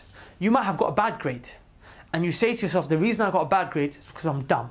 The reason I got a bad grade is because I'm dyslexic. These are negative beliefs. These are disempowering beliefs. These are beliefs that will cause you to actually struggle in the future. Because the one who has an empowering belief knows that, you know what, even if he doesn't perform well, he knows I didn't perform well because I didn't put the work in.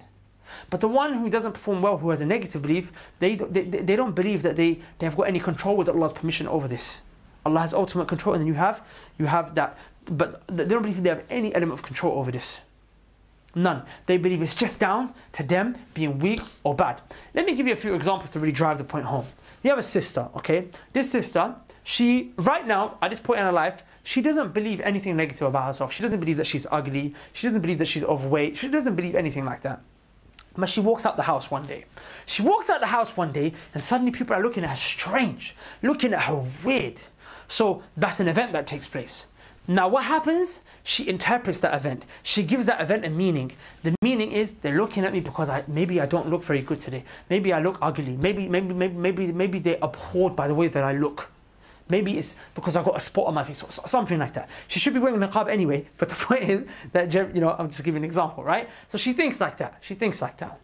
So then now a belief starts to form, and the belief is, I'm ugly. An event takes place. This is the pattern. An event takes place. Write this down. An event takes place.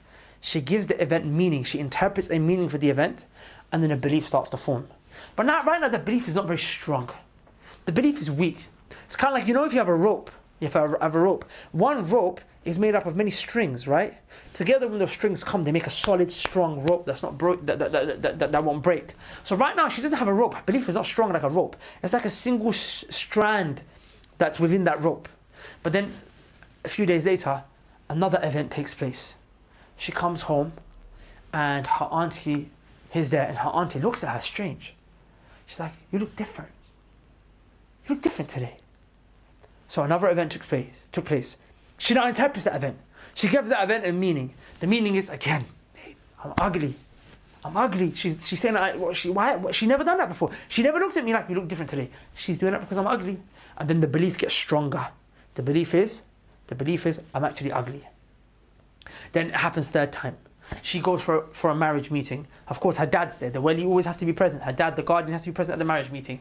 But at the end of the meeting, the brother, he says, sorry, I don't want to go ahead with this. She says, whoa, I'm ugly. People on the street were looking at me. My auntie's looking at me. The guy doesn't want to marry me. I'm ugly. And what happens? Now this became a negative belief.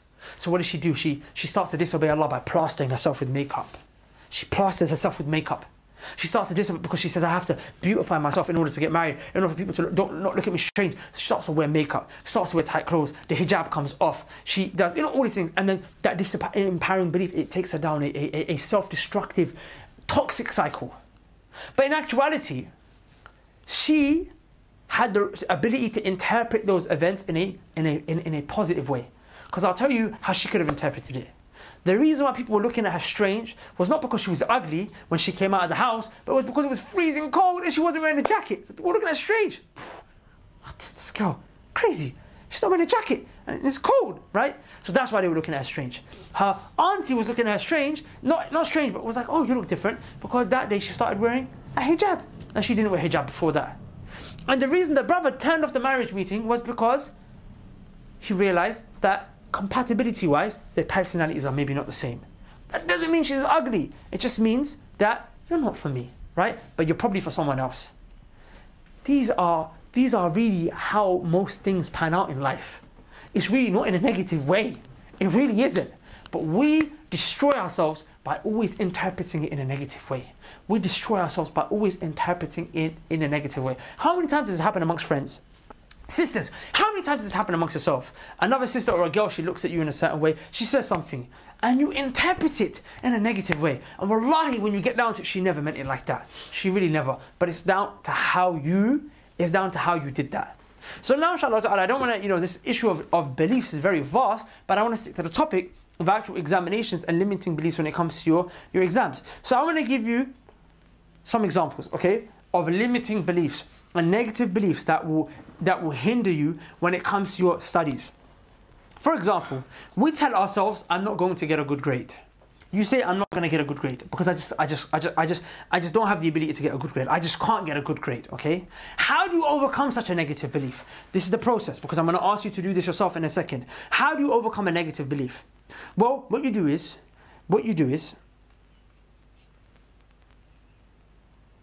you ask yourself the because. I'm not going to get a good grade because why? And you might still, every time you ask yourself because, push yourself towards another negative belief. But when you keep asking because, and you keep digging, eventually you'll get to the truth. So I'll give you an example. We say, I'm not going to get a good grade. Don't leave it there. That's negative. Because why? Why am I not going to get a good grade? Because I always get a bad grade. Okay, no problem. It's still negative. Let's dig a bit deeper. Why do you always get a bad grade? Because I just don't get it. I don't understand. No. Dig a bit deeper. Why? Why? The reason you don't get it is because I do not put in enough effort. That's an empowering belief now. You just realize that your failure, you have the ability to switch it over just like that. Just by putting in the effort. It sounds so simple. Wallahi, it sounds so simple. But I swear by Allah, brothers and sisters, this is so powerful. All of us, I don't care, even me, I'm a person who's trained in overcoming disempowering beliefs. Even me, the brothers here who are witness, tell you, I'm the guy who has one of the most empowering beliefs. But even me, wallahi, I will sit in front of you sometimes and I'll fall into this trap. So if you follow what I'm saying, I promise you, even though it seems simple and it seems very intuitive, do this exercise, you will see how deep you go. Let me give you another example. Let me walk through this. Person says, I can't answer the question because it's too hard. The belief is that the questions are too hard. The questions are too hard. The examination is going to be too hard. The course is too hard. It's just too hard for me. Okay? Okay, why? Because, again, you might say something silly like, I do not understand. But you get a bit deeper. Why? Because I'm not smart enough. That's still a negative and disempowering belief. Why? Because I procrastinate. The reason I feel like I'm not smart enough is because I procrastinate. I waste time. It's my fault. I can change that now. Does that make sense? That's empowering now. Because now you just identified what the problem is. Because if you say it's too hard, if you just have a belief about yourself that I'm stupid, or I can't perform, I can't get a good grade, if you just have that kind of a belief about yourself, you can't really do much about that. Because in your mind you believe, هذا خلقني الله. This is how Allah created me. But now if you have a belief where you're like, whoa, because I don't put in effort, that's empowering. Because now I know I'm not stupid. I get bad grades because I just don't work hard enough. I know if I procrastinate, I'm not dumb. It's not too hard. It only appears hard because I don't put the work in and I procrastinate. And we're going to show you practical steps of how to overcome procrastination, inshallah ta'ala, as the program goes on. Let me give you another example. I just want to make sure. They say, وَبِالْمِثَالِ يَتَضْحُ الْمَقَالِ. With many examples, the matter becomes clear. So I'm going to give you some more examples, inshallah ta'ala. A person says, I'm really bad at this particular module. You believe there's one unit in your entire year that you're really bad at. There's going to be one section of the exam that you're going to be really terrible at. So you ask yourself, why? That's a disempowering belief. Why? You ask yourself, because my teacher didn't teach me properly. That's why I'm bad at that module. I'm bad at that module because I had a bad teacher for that module. I'm bad at that subject because I had a teacher that was bad for that subject. Again, that's not empowering because you can't change it. Remember, a disempowering belief, a negative belief, is a belief that you cannot change. It's a belief that's kind of like, it's not in my control. It's just the way that it is. I would just serve the bad hand, okay? Keep digging deep until you get to a belief where you're like, this is actionable. I can actually change this. This is something that Allah has placed within my capacity and control to change. So right now, if you had a bad teacher, you can't change that. So you dig a little bit deeper, okay? And you say, why did your teacher not teach you properly? Maybe because you didn't listen. Maybe you didn't do all the homework and the assignments that were set. Okay, good, you didn't listen. Dig a bit deeper. Why? Why didn't you listen? Because you were distracted by the person that you were sitting next to. You were distracted by your classmate. Maybe you were distracted by your WhatsApp. That's why. That's why. Another negative belief. You look at another girl in class. A sister looks at another sister in class. A brother looks at another brother in class. He says, I'll never be as smart as her. I'll never be as smart as him. That's empowering. Why? Why? Dig a bit deeper. Because. And then you keep digging until you find out why will you never be as smart. The reason you're not as smart is because you're always on your WhatsApp. You're always distracted. You're always on Twitter. You're out there eating donuts and she's eating apples. You're out there sleeping at night but she's awake. Does that make sense? That's an empowering belief. Because now you know it's something that's within my capacity to control. So inshallah ta'ala, I'm going to give you guys an exercise that I want you to do. I want you to identify limiting beliefs inside of yourself. I want you to identify disempowering beliefs inside of yourself. I'm going to give you guys 5 minutes to do this exercise, inshallah ta'ala. 5 minutes to do this exercise. I want you to identify disempowering beliefs within yourself. And then what I would like you to do, bi-idhnillah al-kareem, is I would like you to, inshallah ta'ala, keep asking the because, until you come to a clear-cut reason that you can own up to and say, this is my fault and I can change this. This is my fault and with Allah's permission, I can take action on this, inshallah ta'ala. Because you know what's powerful about that? Is when you do that, then you know that this is what you work on. And when I go through this program, like I said, if it's procrastination, I'm going to teach you how to overcome it. If it's time management, I'm going to teach you how to overcome it. If it's lack of focus, I'm going to teach you how to overcome it, inshallah ta'ala. So you know that when you go through this How to Smash Your Exams program, here's what I need to work on, here's what I need to work on, here's what I need to work on, here's what I need to work on. If you know it's because you get distracted by your phone, you know, I just throw my phone away when I'm studying. I put it on flight mode. Or you know, if it's because you're always on social media, you delete all the apps that you have that are distracting you until your examinations are over. Things like that. Things of that nature. If you know it's because you keep getting distracted by your friends, stop studying with those people. Stop having those kind of people to study with. If you know that it's because you're in ultimately the reason you're not studying is because every time you study, the place and the environment that you're in, people distract you, then you stop studying in that place. I want you to get down to that point, inshallah ta'ala. So can we set a timer, inshallah ta'ala, for 5 minutes? I want you to identify at least 2 negative beliefs and keep asking because until you get down to the real root cause, inshallah ta'ala. And then what we can do is that then we will, inshallah ta'ala, identify it and then we'll be able to overcome it, bi-idhnillah al-kareem. And remember, sometimes you might say because, and you keep coming to a belief that's disempowering. How do you know that you've reached an empowering belief? When you know I can actually make change on this. This is within my control to change. When you do that, and trust me, you know when you do that, you'll actually realize, subhanAllah, this whole time, it will actually motivate you. You'll actually think to yourself, I'm not dumb. I'm not a student who's going to get a C my whole life or a D or a B my whole life. I'm not a 2-2 or a 2-1. Oh, I can be a first grade student. The only difference is that the whole time I was thinking the problem was in me naturally. It was outside of my control. But now I know the problem is within me, but I can make control. I can change this. I am not going to be a victim of my circumstances. I am going to victimize my circumstances. That's the kind of person that you need to be, inshallah ta'ala. So set the timer, bi-idhnillah al-kareem, inshallah ta'ala, and let the Quran play, inshallah ta'ala, for the next 5 minutes. And then what we'll do is we'll come back in 5 minutes and we'll do the last segment of today.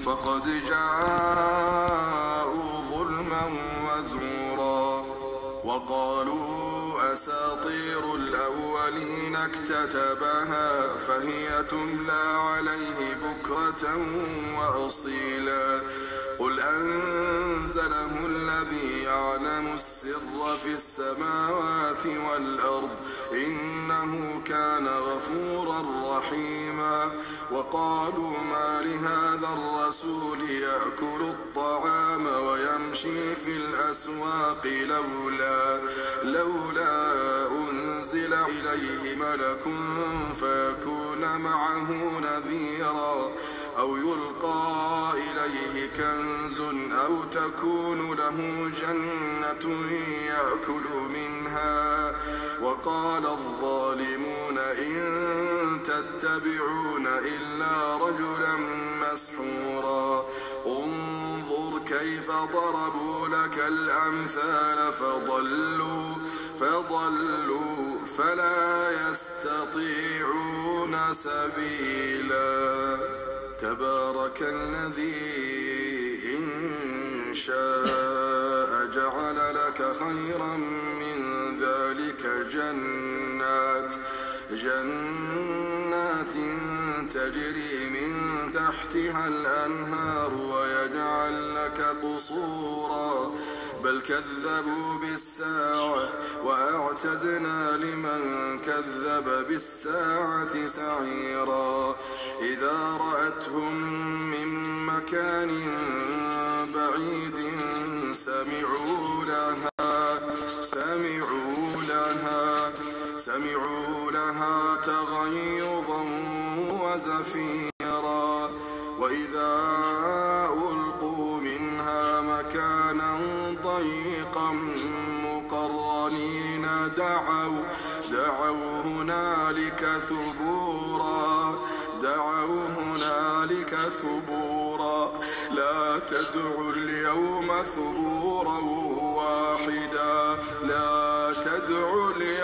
ثبورا واحدا وادعوا ثبورا كثيرا قل أذلك خير أم جنة الخلد التي وعد المتقون كانت لهم جزاء ومصيرا لهم فيها ما يشاءون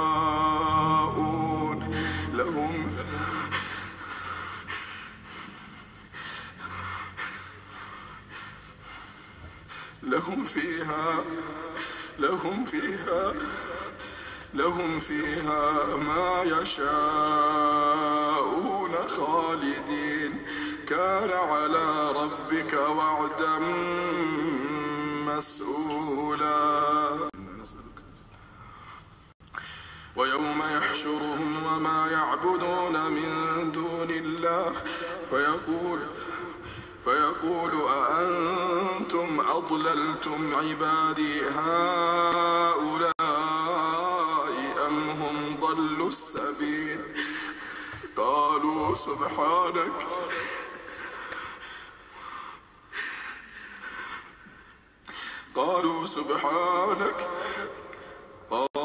سبحانك ما كان ينبغي لنا أن نتخذ من دونك من أولياء ولكن متعتهم وآباءهم حتى نسوا الذكر وكانوا قوما بورا فقد كذبوكم بما تقولون فما تستطيعون صرفا ولا نصرا ومن يظلم منكم نذقه عذابا كبيرا ومن يظلم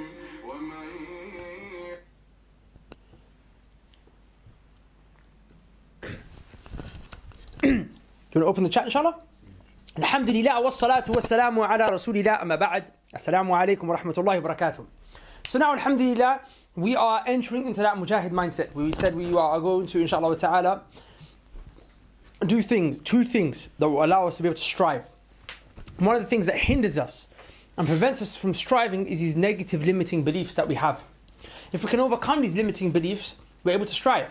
Because if you believe something negative about yourself that you're not in control of, that you're not able to overcome, then you're never going to put in a hard work and effort to overcome that. Because you always believe in that no matter what amount of hard work or effort you put in, you're naturally bad like this. Does that make sense? So, Akhi, are they sending them in?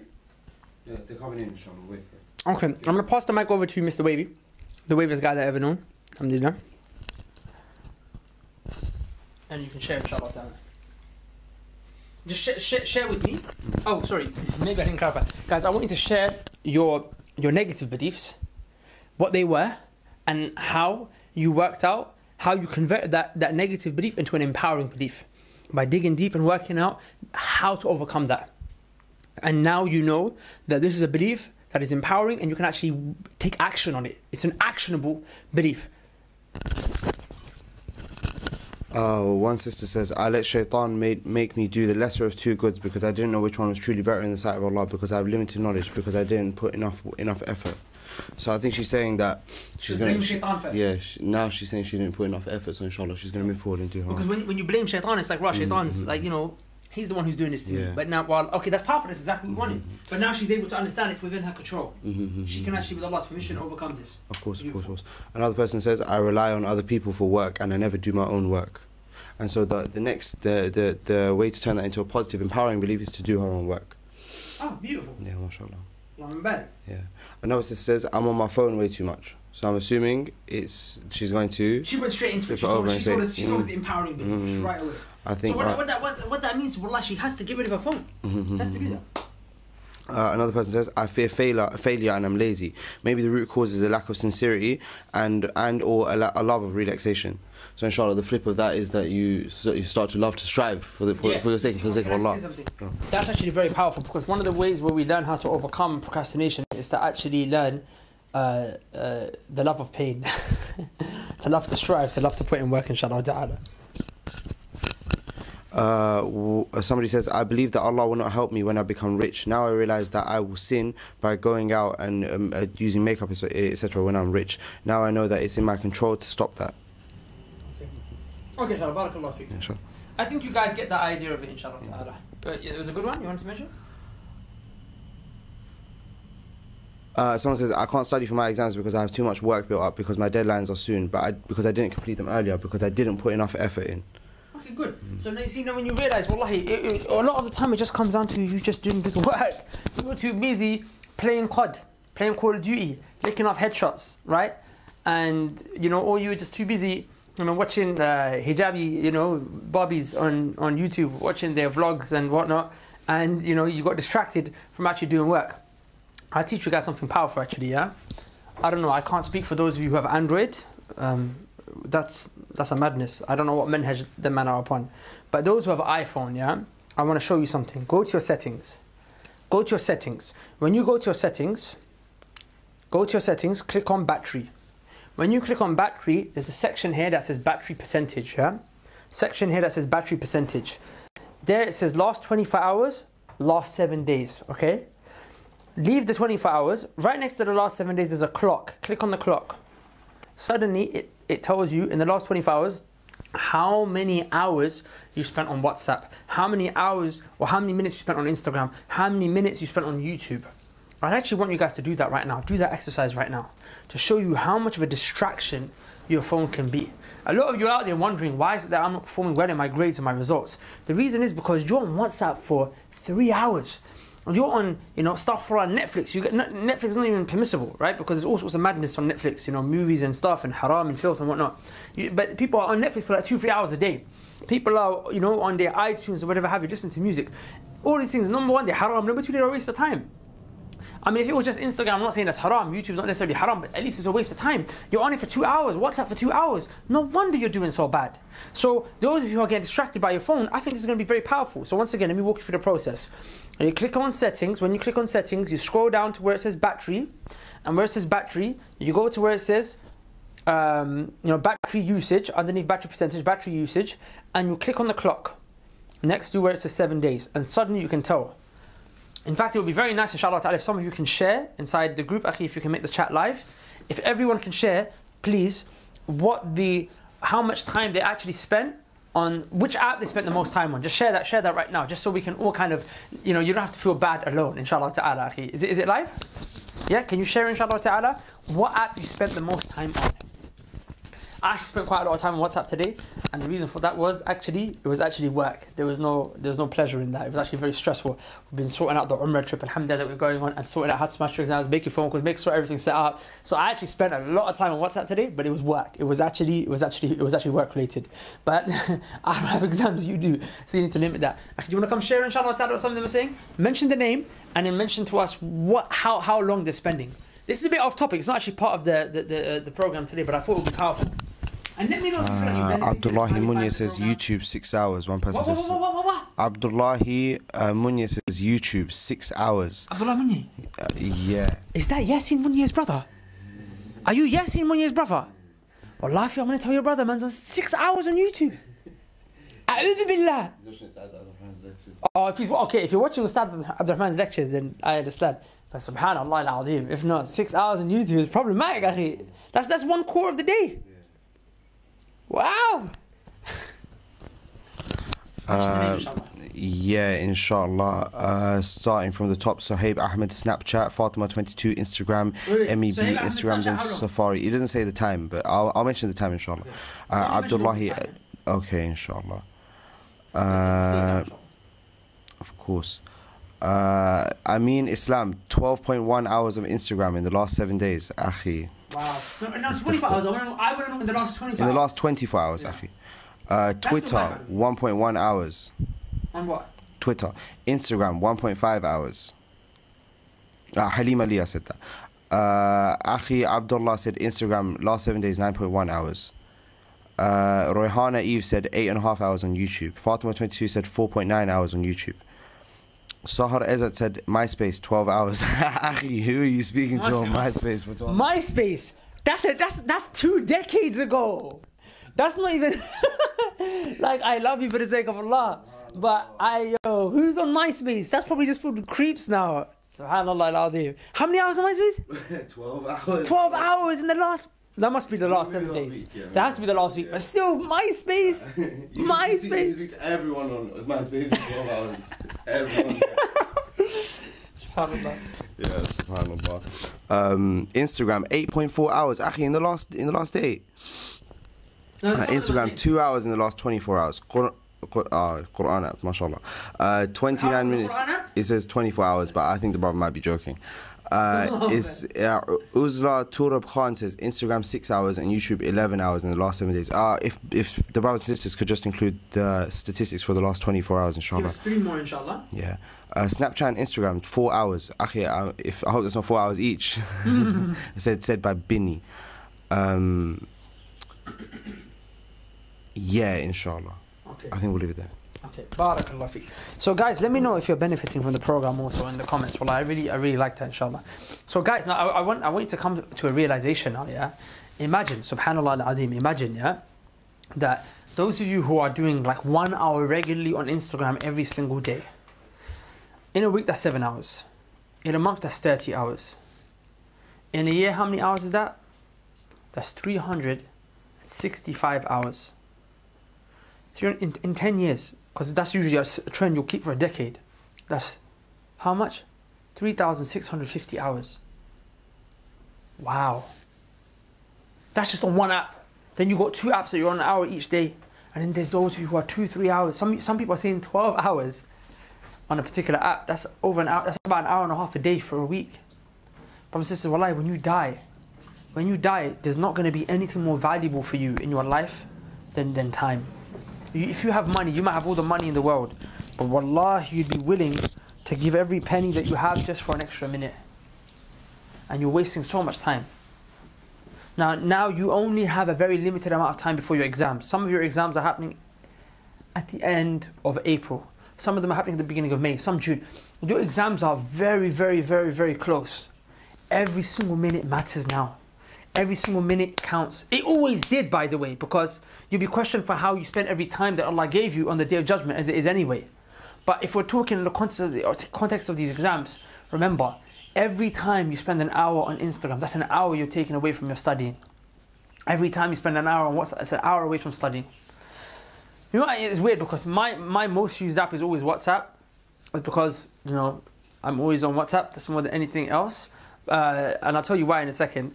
And I always wonder whenever I ask people, WhatsApp is hardly the one that they're on. And then subhanAllah, I realize it's because you guys don't have as many friends as me. You guys, subhanAllah, all your friends are on Instagram. You never met them in real life. I actually meet people. I actually go out, I have friends, I have real human beings that I interact with. And even then, to be honest, I don't waste my time talking to people. Even my friends know that it's hard to get a hold of me. It's only when there's work. Only when there's work or someone needs some help or advice or whatever, then I'm on WhatsApp. Otherwise, even that, you're not going to get a hold of me. Time is valuable to me. I get offended when people waste my time.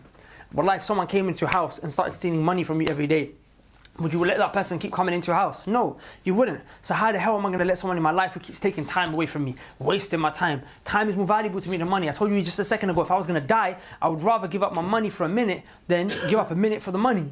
Does that make sense? So why am I going to let someone in who's going to be taking the most valuable thing that I have? Of course, Iman is more valuable than that, but it's one of the most valuable things that I have. Definitely from the material world, it's the most valuable thing that you have. Al-time, al-waqt. I said al-time. Al-waqt, which is time. Inshallah ta'ala, let's go ahead. We slightly digress.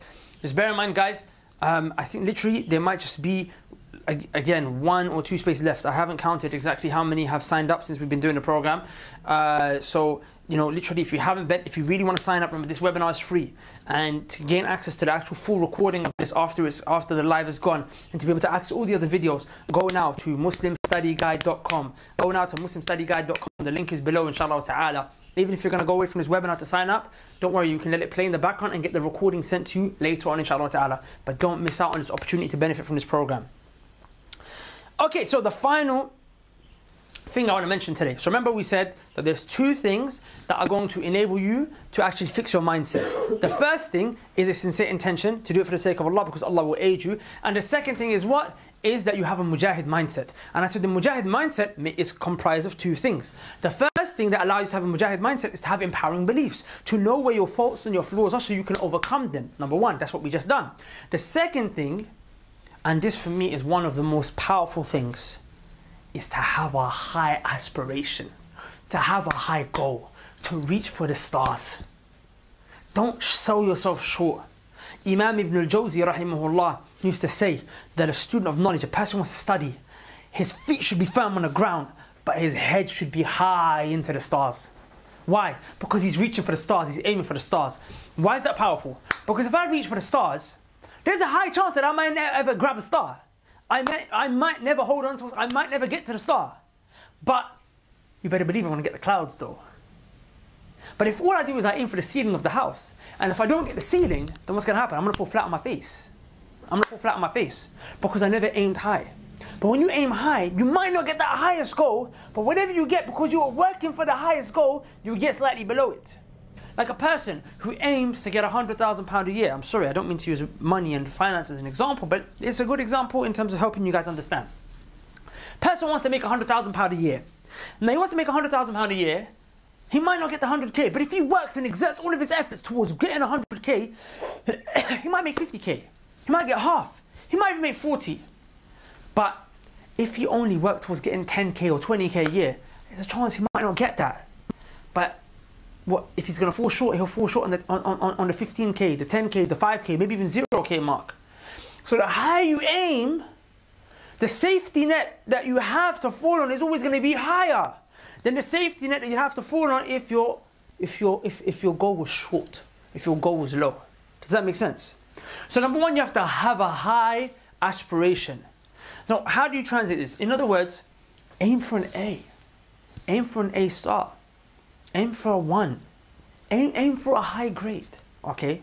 And then when you aim for that and you believe you can achieve it, then actually work towards that. And when you work towards that, okay, maybe you might not get an A star, but then you get an A. Okay, maybe you don't get an A, but you get a B. Okay, you aim for a high 1, maybe you get a low 1. If you aim for a 1 that's low, you might get a high 2-1. If you aim for a high 2, you might get a low 2-1. The point is that you aim high. Now pay attention here. This doesn't mean that every single person right now, irrespective of their real situation, straight away just aims for the highest grade in the grading scheme. No. Because some of you might not be able to get to an A in a month. Maybe, okay, this year you want to go up by 2 grade boundaries, maybe 3 grade boundaries. Let's say you're on a D. You know, I'm not saying don't aim for an A, but I'm saying, you know, be optimistic, but don't be idealistic. There's 3 terms I want to teach you right now. There's people who are realistic. I hate these people.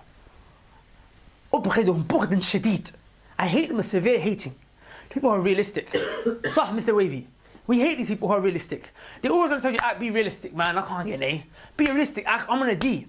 Their understanding of realistic is defined by their current state of affairs. These are people who are victims of their circumstances. They will tell you, look, akhi, I'm stupid, I'm dumb, so I'm just going to aim for what I have, okay? These are realistic people. I don't like realistic people. They've got negative energy. I can't have them around in my life.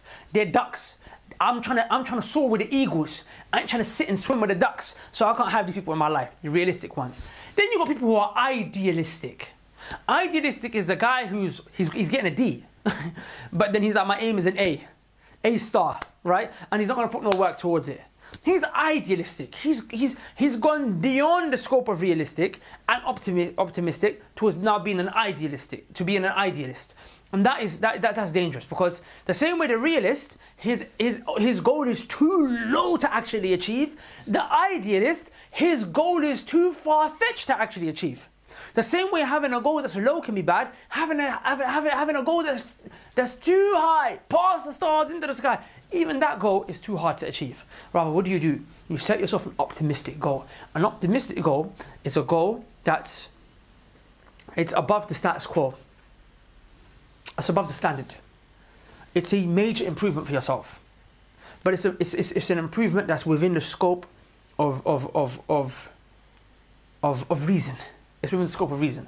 So if I'm in a D, I think a very reasonable goal for me to have is a B at the very least. Like I've got my predicted grades are a B, or my teachers told me I'm going to walk away with a 2, I might even fail. So for me to try and go for like a high 1, a high first, is not necessarily the most realistic thing, but I will aim for a very high 2-1, or I would aim to just get a 1, and I work towards that. So you set yourself goals that are optimistic. Don't be realistic, i.e. too low. Don't be idealistic, which is too high. Be optimistic. These are the kind of goals that work, inshallah ta'ala. The second thing that you do after you set yourself a full goal, after you set yourself a high goal, after you set yourself a high aspiration, what do? You protect that high aspiration. You protect that high aspiration. How do you protect it? Don't keep people with low aspirations around you. Don't keep people with low aspirations around you. Like I told you, I detest and I despise these people. Remember, human beings, we will acquire characteristics and traits as a result of being influenced by those that we keep around us. I keep around myself successful people in whatever it is that I want to succeed in. If I want to succeed in knowledge, then you better believe that the guys who I'm engaging with on my phone, on my WhatsApp, the guys who I'm meeting with on a day-to-day life, people who are hufad of Quran, they're memorizing hadith, they study the Arabic language, they're memorizing so many mutun, they're mastering so many sciences. I'm keeping myself around people that are successful in that field. And I'm going to feed off their energy. And if they might not be successful, they're going to be my supporters. Like my mum, every day she's telling me, don't worry. Mum telling me all day, you're going to smash this. Son, you're going to smash this. She doesn't say smash, but she says it in Urdu. Yeah? How do you say smash in Urdu? तुम तोड़ दोगे इसको फिक्र मत करो मेरा बेटा आप तोड़ दोगे she's telling me I'm going to tore things all day every day. I'm going to smash things all day every day. You understand? So alhamdulillah, and it's positive energy for me. It keeps me going, it keeps me motivated, it keeps me pumped. Do you understand? But if I've got people around me that are negative, that are always going to be looking down on me, that are always going to be telling me I'm not going to succeed, who are always, I need to get those people out of my life. And you know, it's hard when, you know, sometimes those are people who you love, like your parents. Sometimes parents can give a lot of negative energy. The thing is, you know, I'm going to now teach you an exercise, inshallah ta'ala, on how to, even if you've got people who are negative around you, how to even overcome that negative energy. I'm going to teach you that in a second, inshallah ta'ala. But first of all, I really want to drive this point home, that you protect your high aspiration by staying away from people who are like that. Another way that you protect your aspiration is that you stop sinning. Because high aspiration, what goes against it is depression. What goes against it is depression and anxiety. What are some of the causes of anxiety and depression? Sins. Allah subhanahu wa ta'ala says, وَمَنْ أَعْرَضَ عَنْ ذِكْرِهِ فَإِنَّ لَهُ مَعِيشَةً ضَنْكَ. That anyone who turns away from the reminder of Allah, I mean, he stays away from Allah's reminders. All the reminders are coming. Pray, worship Allah, don't do sins. But if you still keep doing it, فَإِنَّ لَهُ مَعِيشَةً ضَنْكَ. Allah said, Allah will cause him to live a depressed life. Allah subhanahu wa ta'ala will cause them to live a life of depression. So you cannot have high aspiration, you cannot have high goals and confidence and high self-esteem to work towards that goal if your aspiration is, if you're depressed. And what is one of the causes of depression is sins. Sins are one of the causes. Rather, in another ayah, Allah said, any believing man or believing woman who believes, and then they come with righteous actions. Allah said, فَلَنُحْيَنَّهُ حَيَاةً طَيِّبَةً. Allah said that I will make them live a good life. A good life, a life of aspiration, a life of khair, a life of contentment, a life of peace and tranquility, and all of that, right? So stay away from sins. These are things that will kill your aspiration, inshallah ta'ala. So far we've taken that we have to have a high goal. I want you to state your goal. I want you to mention your goal, inshallah ta'ala. And that's something that, inshallah ta'ala, I want you guys to put in your group, in the Facebook groups. Brothers, put it in the brothers group. Sisters, put it in the sisters group. Mention where you are right now. Mention where you are right now, and then mention your goal. Because then we're going to measure this. We're going to look back at this on results day. You're going to come back. This group, these are going to be your friends for life, inshallah ta'ala. You're going to come back and you're going to say, listen, this was my goal. Okay, I aimed for a B, but I got an A. Or rather, I aimed for a B and I got a B. Or maybe, okay, I aimed for a B, but I got a very high C. You still improved. The point is, you still went up. Next year, if it's a C, now you can aim for an A. You see, and that's how you progress. The second thing that you do is that you protect your high aspiration by staying away from negative people and staying away from negative deeds. Because Allah subhanahu wa ta'ala will then cause you to live a life of depression. And that will go against a high aspiration. The third thing, inshallah ta'ala, I want to teach you how to believe. And we're going to end the lesson on this, inshallah ta'ala. I want to teach you how to believe. I'm going to teach you how to actually believe you can accomplish this high goal. Because you can have all the high goals in the world, but if you don't actually believe that you can achieve them, then at the end of the day, it's just fluff in your mind. It's just an idea. It's just a thought. It's just a thought that came. But I'm going to now teach you an exercise that's going to allow you to actually believe you can achieve this. Because when you believe you can achieve it, then you'll work towards that level. If I don't believe I can achieve that goal, am I going to put the effort in? Am I going to strive? And am I going to come with that mujahid mindset? No. As we just learned, disempowering beliefs, they limit you. So now I'm going to teach you, inshallah ta'ala, how to believe you can accomplish that high goal. So in order to do this, I need everyone to get away from distractions. If you're in a room right now and you're listening and you're around people, get away. Go to a private space. I'm going to give you guys about 30 seconds. As I'm talking right now, go to a private space because I'm going to run you through a thought exercise. I'm going to run you through a visual psychological exercise. I want you to get to a calm, relaxed, peaceful place. If for some reason right now you can't enter a peaceful place, you can't enter a peaceful environment, come back to the recording and do this exercise. I'm going to go through some vocal cues. I'm going to run you through a thought process. I want you to think in a certain way. Based on that thinking, inshallah ta'ala, I want you to visualize. And throughout that, I'm going to train you, I'm going to teach you how to start believing in what you want to do, inshallah ta'ala. How to start believing in what you want to do. I'm going to do that for you, inshallah ta'ala. How long has the program been so far?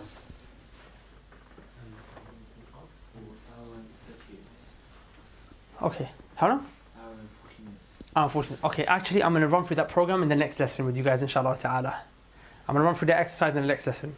The exercise is very powerful. I'm going to teach you, inshallah ta'ala, how to believe in yourself. I'm going to teach you how to activate these emotions to really become a totally different human being. Now literally you'll be able to, like with a click of your finger, like that. You'll be able to turn on the switch that will make you believe, that will make you motivate, that will make you focus, that will help you overcome procrastination. It will be like, you know, this energy is oozing and bursting out of you. I'd love to do it now, but the exercise itself takes like 10-15 minutes. And inshallah ta'ala, it makes sense that we leave it for the next lesson, inshallah ta'ala. Those of you who are listening in and you haven't yet signed up, I don't know what you're doing. Because really and truly, this is really, as you can see, I'm sure this is a very powerful experience. What I've got to share with you is going to be out of this world in the coming sessions, in the coming live webinars. The next webinar, if I'm not mistaken, is next week, Tuesday, and then next week, Thursday, right? Okay, if you guys register on the program, you'll be sent an email with the link, inshallah ta'ala, live. What I want to mention before we cut off, we're going to take Q&A, so don't go anywhere. We're going to take Q&A, so don't go anywhere. But one of the things that I really want to mention is that I want you guys to be very active in the Facebook group. Wallahi, I cannot stress to you, my brothers and sisters, how important that Facebook group is. That group is where you share your notes every day. This is wajib alaykum. This is obligatory for every single one of you. Every day, you take a picture of the work that you've done, the studying that you've done. You take a picture and you post it in the group. Anytime I ask you to do an activity, you post it in the group. Sometimes you might need help. You might be studying a particular subject. You've got 200 other brothers and sisters, in different groups of course, who are studying subjects that you might have. They can share notes with you. They can share points with you. They can help you explain things that you don't know. That group is a powerful resource. But every day you need to update with your progress. This is what I done today. This is what I done today. Because that will motivate others. There's going to come a day where you might need that motivation. So then you will be motivated by someone else doing it. So benefit others by posting a picture of that which you've done. Take a picture of your notes. Take a picture of what you've done. You know, if you got post-it notes, I want you to put all that up. Let's be engaging. Let's be active, inshallah ta'ala. That group is very powerful. In fact, can we go to that group right now? I just want to see the kind of, if there's energy pumping in that group right now. I'll be very upset if they're not pumping with energy in that group already. But in the meantime, Sa'ad Akhi, if you can come here, inshallah ta'ala, and tell me the questions that people are asking, because I like to take these questions. But before, I just must stress one more time, guys, the clock is ticking. Once we get to midnight, inshallah ta'ala, you are at risk of missing out on this entire program. Go now to muslimstudyguide.com. The link is in the information section below. Go now to muslimstudyguide.com and register, inshallah ta'ala, bi'idhnillah al-kareem, before the program expires. Let's take questions, inshallah.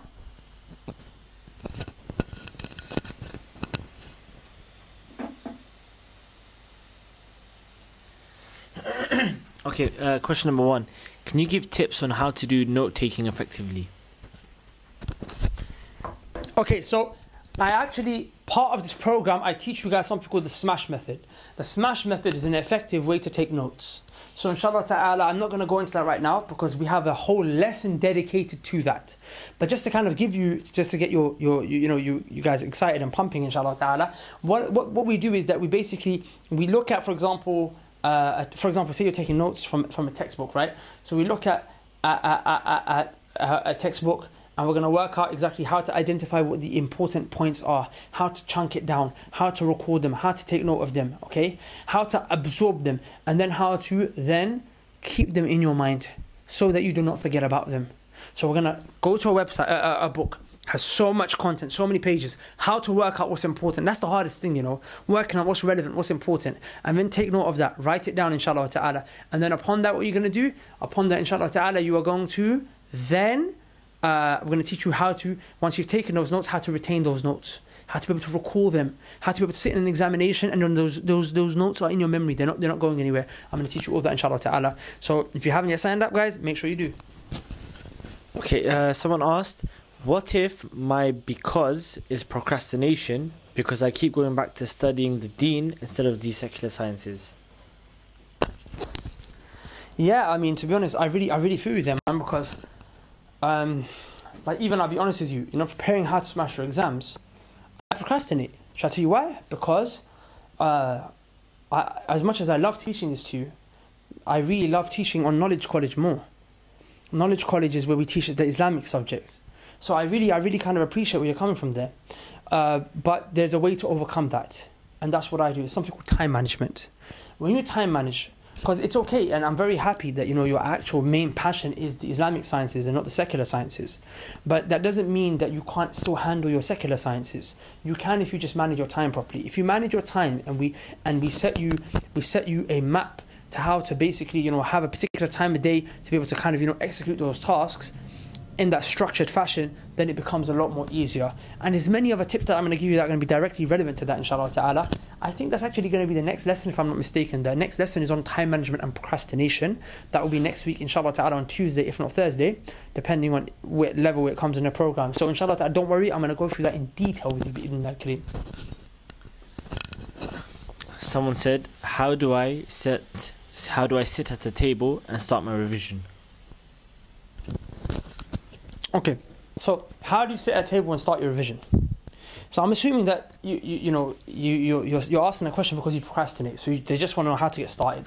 So I'm going to teach you something now that I'm going to teach you in more detail in the procrastination one. Sometimes starting the revision, what stops you is because in your mind you say to yourself, if I sit down and I work right now, I'm going to be sitting here for like 1 or 2 hours. So you might say to yourself, number one, I don't even have 1 or 2 hours, so there's no point starting right now. Number two, you might say to yourself, 1 or 2 hours is long, that's painful, I'd rather chill. So the thought of doing that is stressful. So you know what I do? And here's a technique that I'm going to teach you in more detail, inshallah ta'ala, on Tuesday. But I have something called the 15-minute rule, where I will set myself a time of only 15 minutes. And I will say, I'm only going to study for 15 minutes. That's it. 15 minutes. 15 minutes doesn't sound so hard. I can have about 15 different 15 minutes in a day, right? Or I can have even 3 and 4. The aim here is not to actually only do 15 minutes. The aim here is just to get started. Majority of the time, once you start, you'll realize, you know what, I'm actually in the zone. I can go 20 minutes, I can go half an hour. Sometimes you might start and 3 hours later, you're like, well, I was in the zone. But the hardest thing sometimes is just starting. So that's why I only set myself 15 minutes at the beginning. So if I actually do have something to do, then at least I benefit 15 minutes. Alhamdulillah, that's 15 minutes that goes towards my studying. But you know, if I got a little bit extra time, then you know what, I got into the zone. That's highly effective for people who are always thinking, well, it's going to be long and I can't be bothered. You know, I've got other things that I want to do. 15 minutes, next thing you know, 2-3 hours there, you're actually doing a lot of work. MashaAllah. So let's look at this group. My notes. This is the first live webinar in a nutshell. Allahumma barik. So that's the first brother, Suhaib Yasin, posted. Allahumma barik. Allahumma barik. MashaAllah, he actually posted the notes of this webinar. Amazing, fantastic, MashaAllah. So one thing that I want you guys to start doing is I want you to start posting your notes from the webinar, or your notes from your own studying. Allahumma barik. I want you to also, like I said, I want you to post the post-it notes with your intention. I want to see that you understood what it is and you acted upon it. There's no point in you listening to what I'm saying and you don't actually benefit from it, okay? Take a post-it note or a sticker with the intentions that you have, write it down in the book, so every time you come to that book, every time you come to studying, you refresh your intention. You refresh it, inshallah ta'ala. So that's going to be one of the things that's going to allow Allah to aid you throughout this process. And if Allah is with you, then what do you have to be stressed about? So make sure you do that. As I'm speaking in the Q&A, I'm observing this. I'm going to be observing these Facebook groups very closely. The brothers and the sisters want I'll observe, inshallah. Next question. Some people are asking, the course is about smashing your exams, but does this apply to doing assignments and courseworks? So a lot of the principles that we use here, you can use for coursework and assignments. For example, speed reading, I'll teach you. You have to do speed reading when you're doing research for your courseworks and assignments. Time management, note-taking. A lot of the principles that I mentioned today about having the right mindset or whatever have you. But I'll be honest with you, the main context in which I'm delivering this program is exams, because exams are around the corner. But without a shadow of a doubt, this stuff will benefit you, inshallah ta'ala, inside your courseworks and your assignments. Maybe not every bit of it, but then again, not every bit of every course is supposed to help towards one particular thing. It's for you to be mature enough to decide and work out what applies where. I'll be honest with you, a lot of the stuff that I'm teaching you, I use it on a day-to-day basis. And I don't have examinations anymore. Every now and again, Ustad Abdurrahman might decide to give us a test, but that's like maybe once or twice a year. I don't have examinations. I do research, okay, and whatnot. And most of my research, I use these techniques all the time. Even though it's not examination. So it's definitely something that could be beneficial. A lot of people, they're asking, how can we deal with Ramadan and revision and exams this year? Inshallah ta'ala, I think that's what the bonus webinar is going to be about. How to deal with revising and working throughout Ramadan. So inshallah ta'ala, that's the extra bonus lesson that I'm adding because we started late today. So you guys are going to have to wait for that, inshallah ta'ala. How to study even though you're fasting in the month of Ramadan.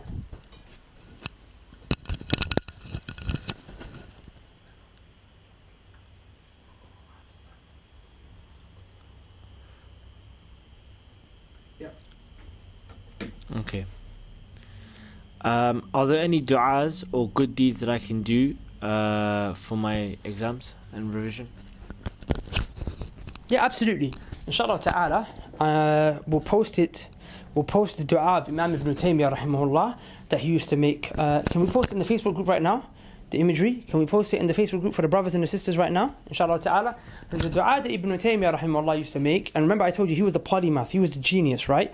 Every time he would become stressed, every time he would be studying and something would become difficult and complicated for him, he would, and remember, if it becomes complicated for him, it must be really complicated because he was a genius. He would go into sajda and he would say the following dua.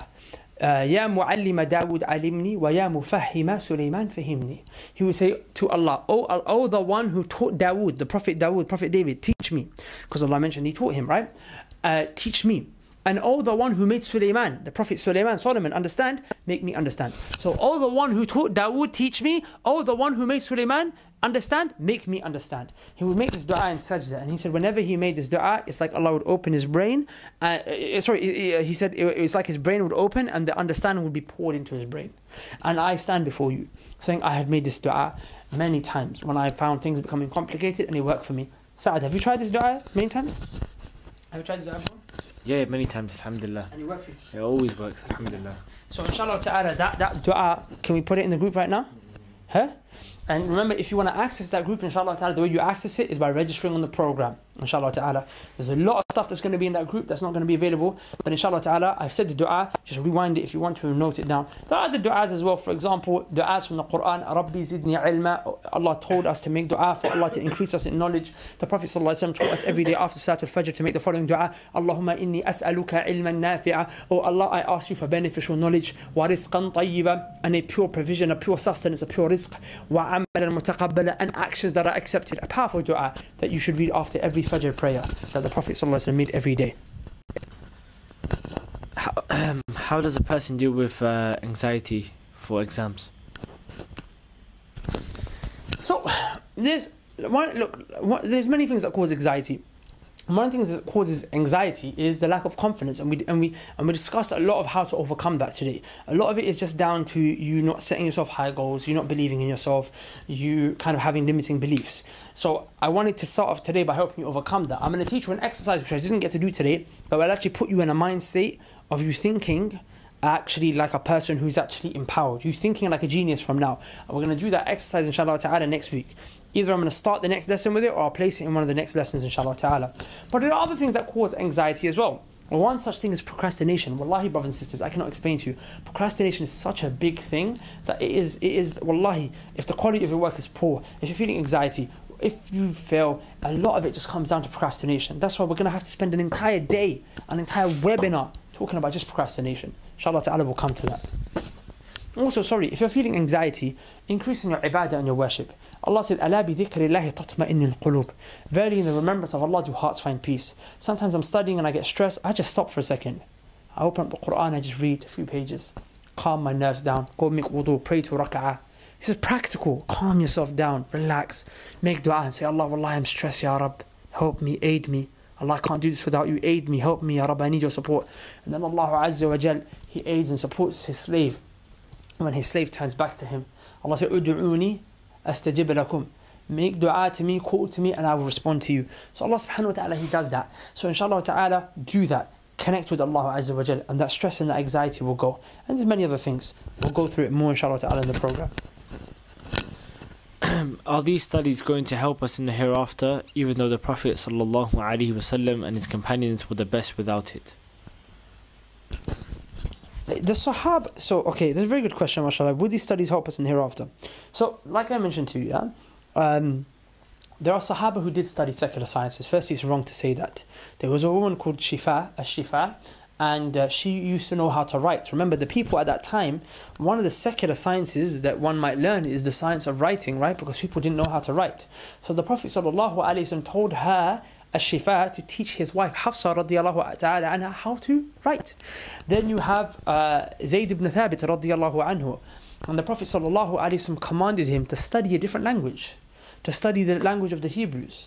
Now, of course, he used this what would be considered a secular science at the time, right? Studying languages, like if you study French or German, you'd perceive this to be what? You'd perceive this to be something that is secular, but he could use that for the religion. Imam Shafi'i rahimahullah, because he would study the texts and the works of the Jews in the Hebrew language and be able to kind of give da'wah to them and advise them and refute them. Imam Shafi'i rahimahullah said that the best subject to study after Islamic studies is medicine, because there are two types of medicine that Allah made. There's this tibbul qulub, the medicine of the heart, and that's the Sharia, that's Islam. And then he said there's tibbul abdan, the medicine of the body. And he said these are the two best things to study. Also, Allah subhanahu wa ta'ala commanded us, to look at the sky, to ponder over the sky and the universe, and Allah subhanahu wa ta'ala's universal signs, and to ponder over His creation, the animals. What's this? This is the foundations of what became the natural sciences that we today call physics, biology, chemistry. That's why the Muslims, they pioneered in this, because they took the Quranic motivation towards observing the natural world. So definitely it's something that the Sharia and the religion, it encourages. And like I mentioned to you, how would it benefit you hereafter? By you having a good intention. Like I said to you, just correct. I remember I said that shortly before, maybe you came in late. But I mentioned, Allah said, وَالَّذِينَ جَاهَدُوا فِينَا, those who strive in our cause, they do it for Allah subhanahu wa ta'ala's sake.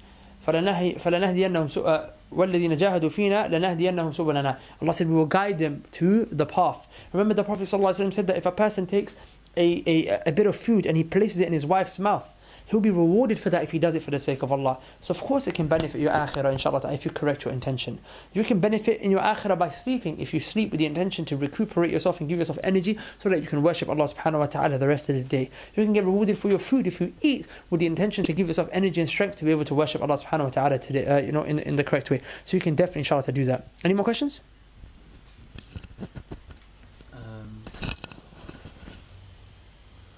Somebody keeps asking, how do you memorize? I'm going to explain you memorization in this session. There's a message 100 times. How do you memorize? How do you memorize? Did you say 100? I'm going to teach you guys, inshallah ta'ala, tips on how to memorize.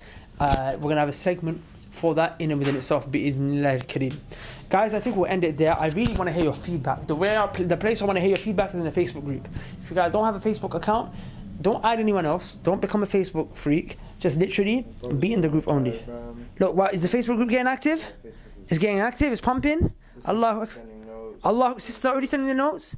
Wow, wow, wow. Allah Akbar. And guys, that's what I want it to be. I want the group to be a place where you can motivate each other. Share your notes. Share your progress. We can do this. Who's going to study tonight? A sister saying we can do this. Who's going to study tonight? Inshallah. Sister Wahida. Allah Akbar. Allah Mubarak.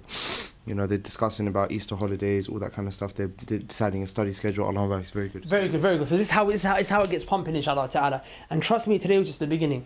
When you guys are going to go really crazy and you're going to flip out is when I teach you that technique of how to just activate, focus. How to just become focused in a second, inshallah ta'ala. Like literally, I'm literally going to teach you as if you're turning on a switch. How to do that, inshallah ta'ala. It works. I'm not just talking about nonsense. Wallahi it works. Wallahi it works. I used it myself, of course. You can do it, yeah? Of course I can do it. I still do it today, alhamdulillah. That's Mr. Wavy for you, the waviest guy you ever see, inshallah ta'ala. So anyway, guys, listen, we're going to leave. If you guys haven't signed up already, go, inshallah ta'ala, sign up. I want to see your feedback. I'm going to be reading the Facebook group. I'm going to try and respond to as many of you guys as I can. In the sisters group, the only guy who's going to be in that group is myself, because I'm just moderating, inshallah ta'ala. And the brothers group, of course, I'm going to be present in that group as well, bi'idhnillah al-kareem. So I'm going to be keeping a close eye on what you do, and I'll try my best to answer any questions in there as well. But I really want you guys to interact and build a strong and positive network. Feel free, inshallah ta'ala, to make a WhatsApp group, to exchange numbers. Sisters, you have your own WhatsApp group. Brothers, you have your own WhatsApp group. And let's really be in this together. I'm also going to be setting aside examples for myself and updating you on my own studies. If you haven't signed up, I think we've got one more space. Is it one more space left? I saw one more space left on the computer. Alhamdulillah, we've got one more space left. Who's going to take that? Inshallah ta'ala, before midnight. So sign up, guys, inshallah ta'ala. MuslimStudyGuide.com. MuslimStudyGuide.com. The link is in the information section below. I really am dying to hear your feedback. So go to the Facebook group. Tell me what it is that you enjoyed, how you benefited from it, and let's start pumping and let's start studying. And the powerful thing is that once you use these techniques on how to study effectively for your secular studies, my aim and my goal is for you to start using these techniques to start studying the Sharia, to start studying the religion of Islam as well, inshallah ta'ala. You can spend your summer holidays doing that. Subhanaka Allahumma bihamdik, ashhadu an la ilaha illa ant, astaghfiruka wa atubu ilayk. Assalamu alaikum wa rahmatullahi wa barakatuh.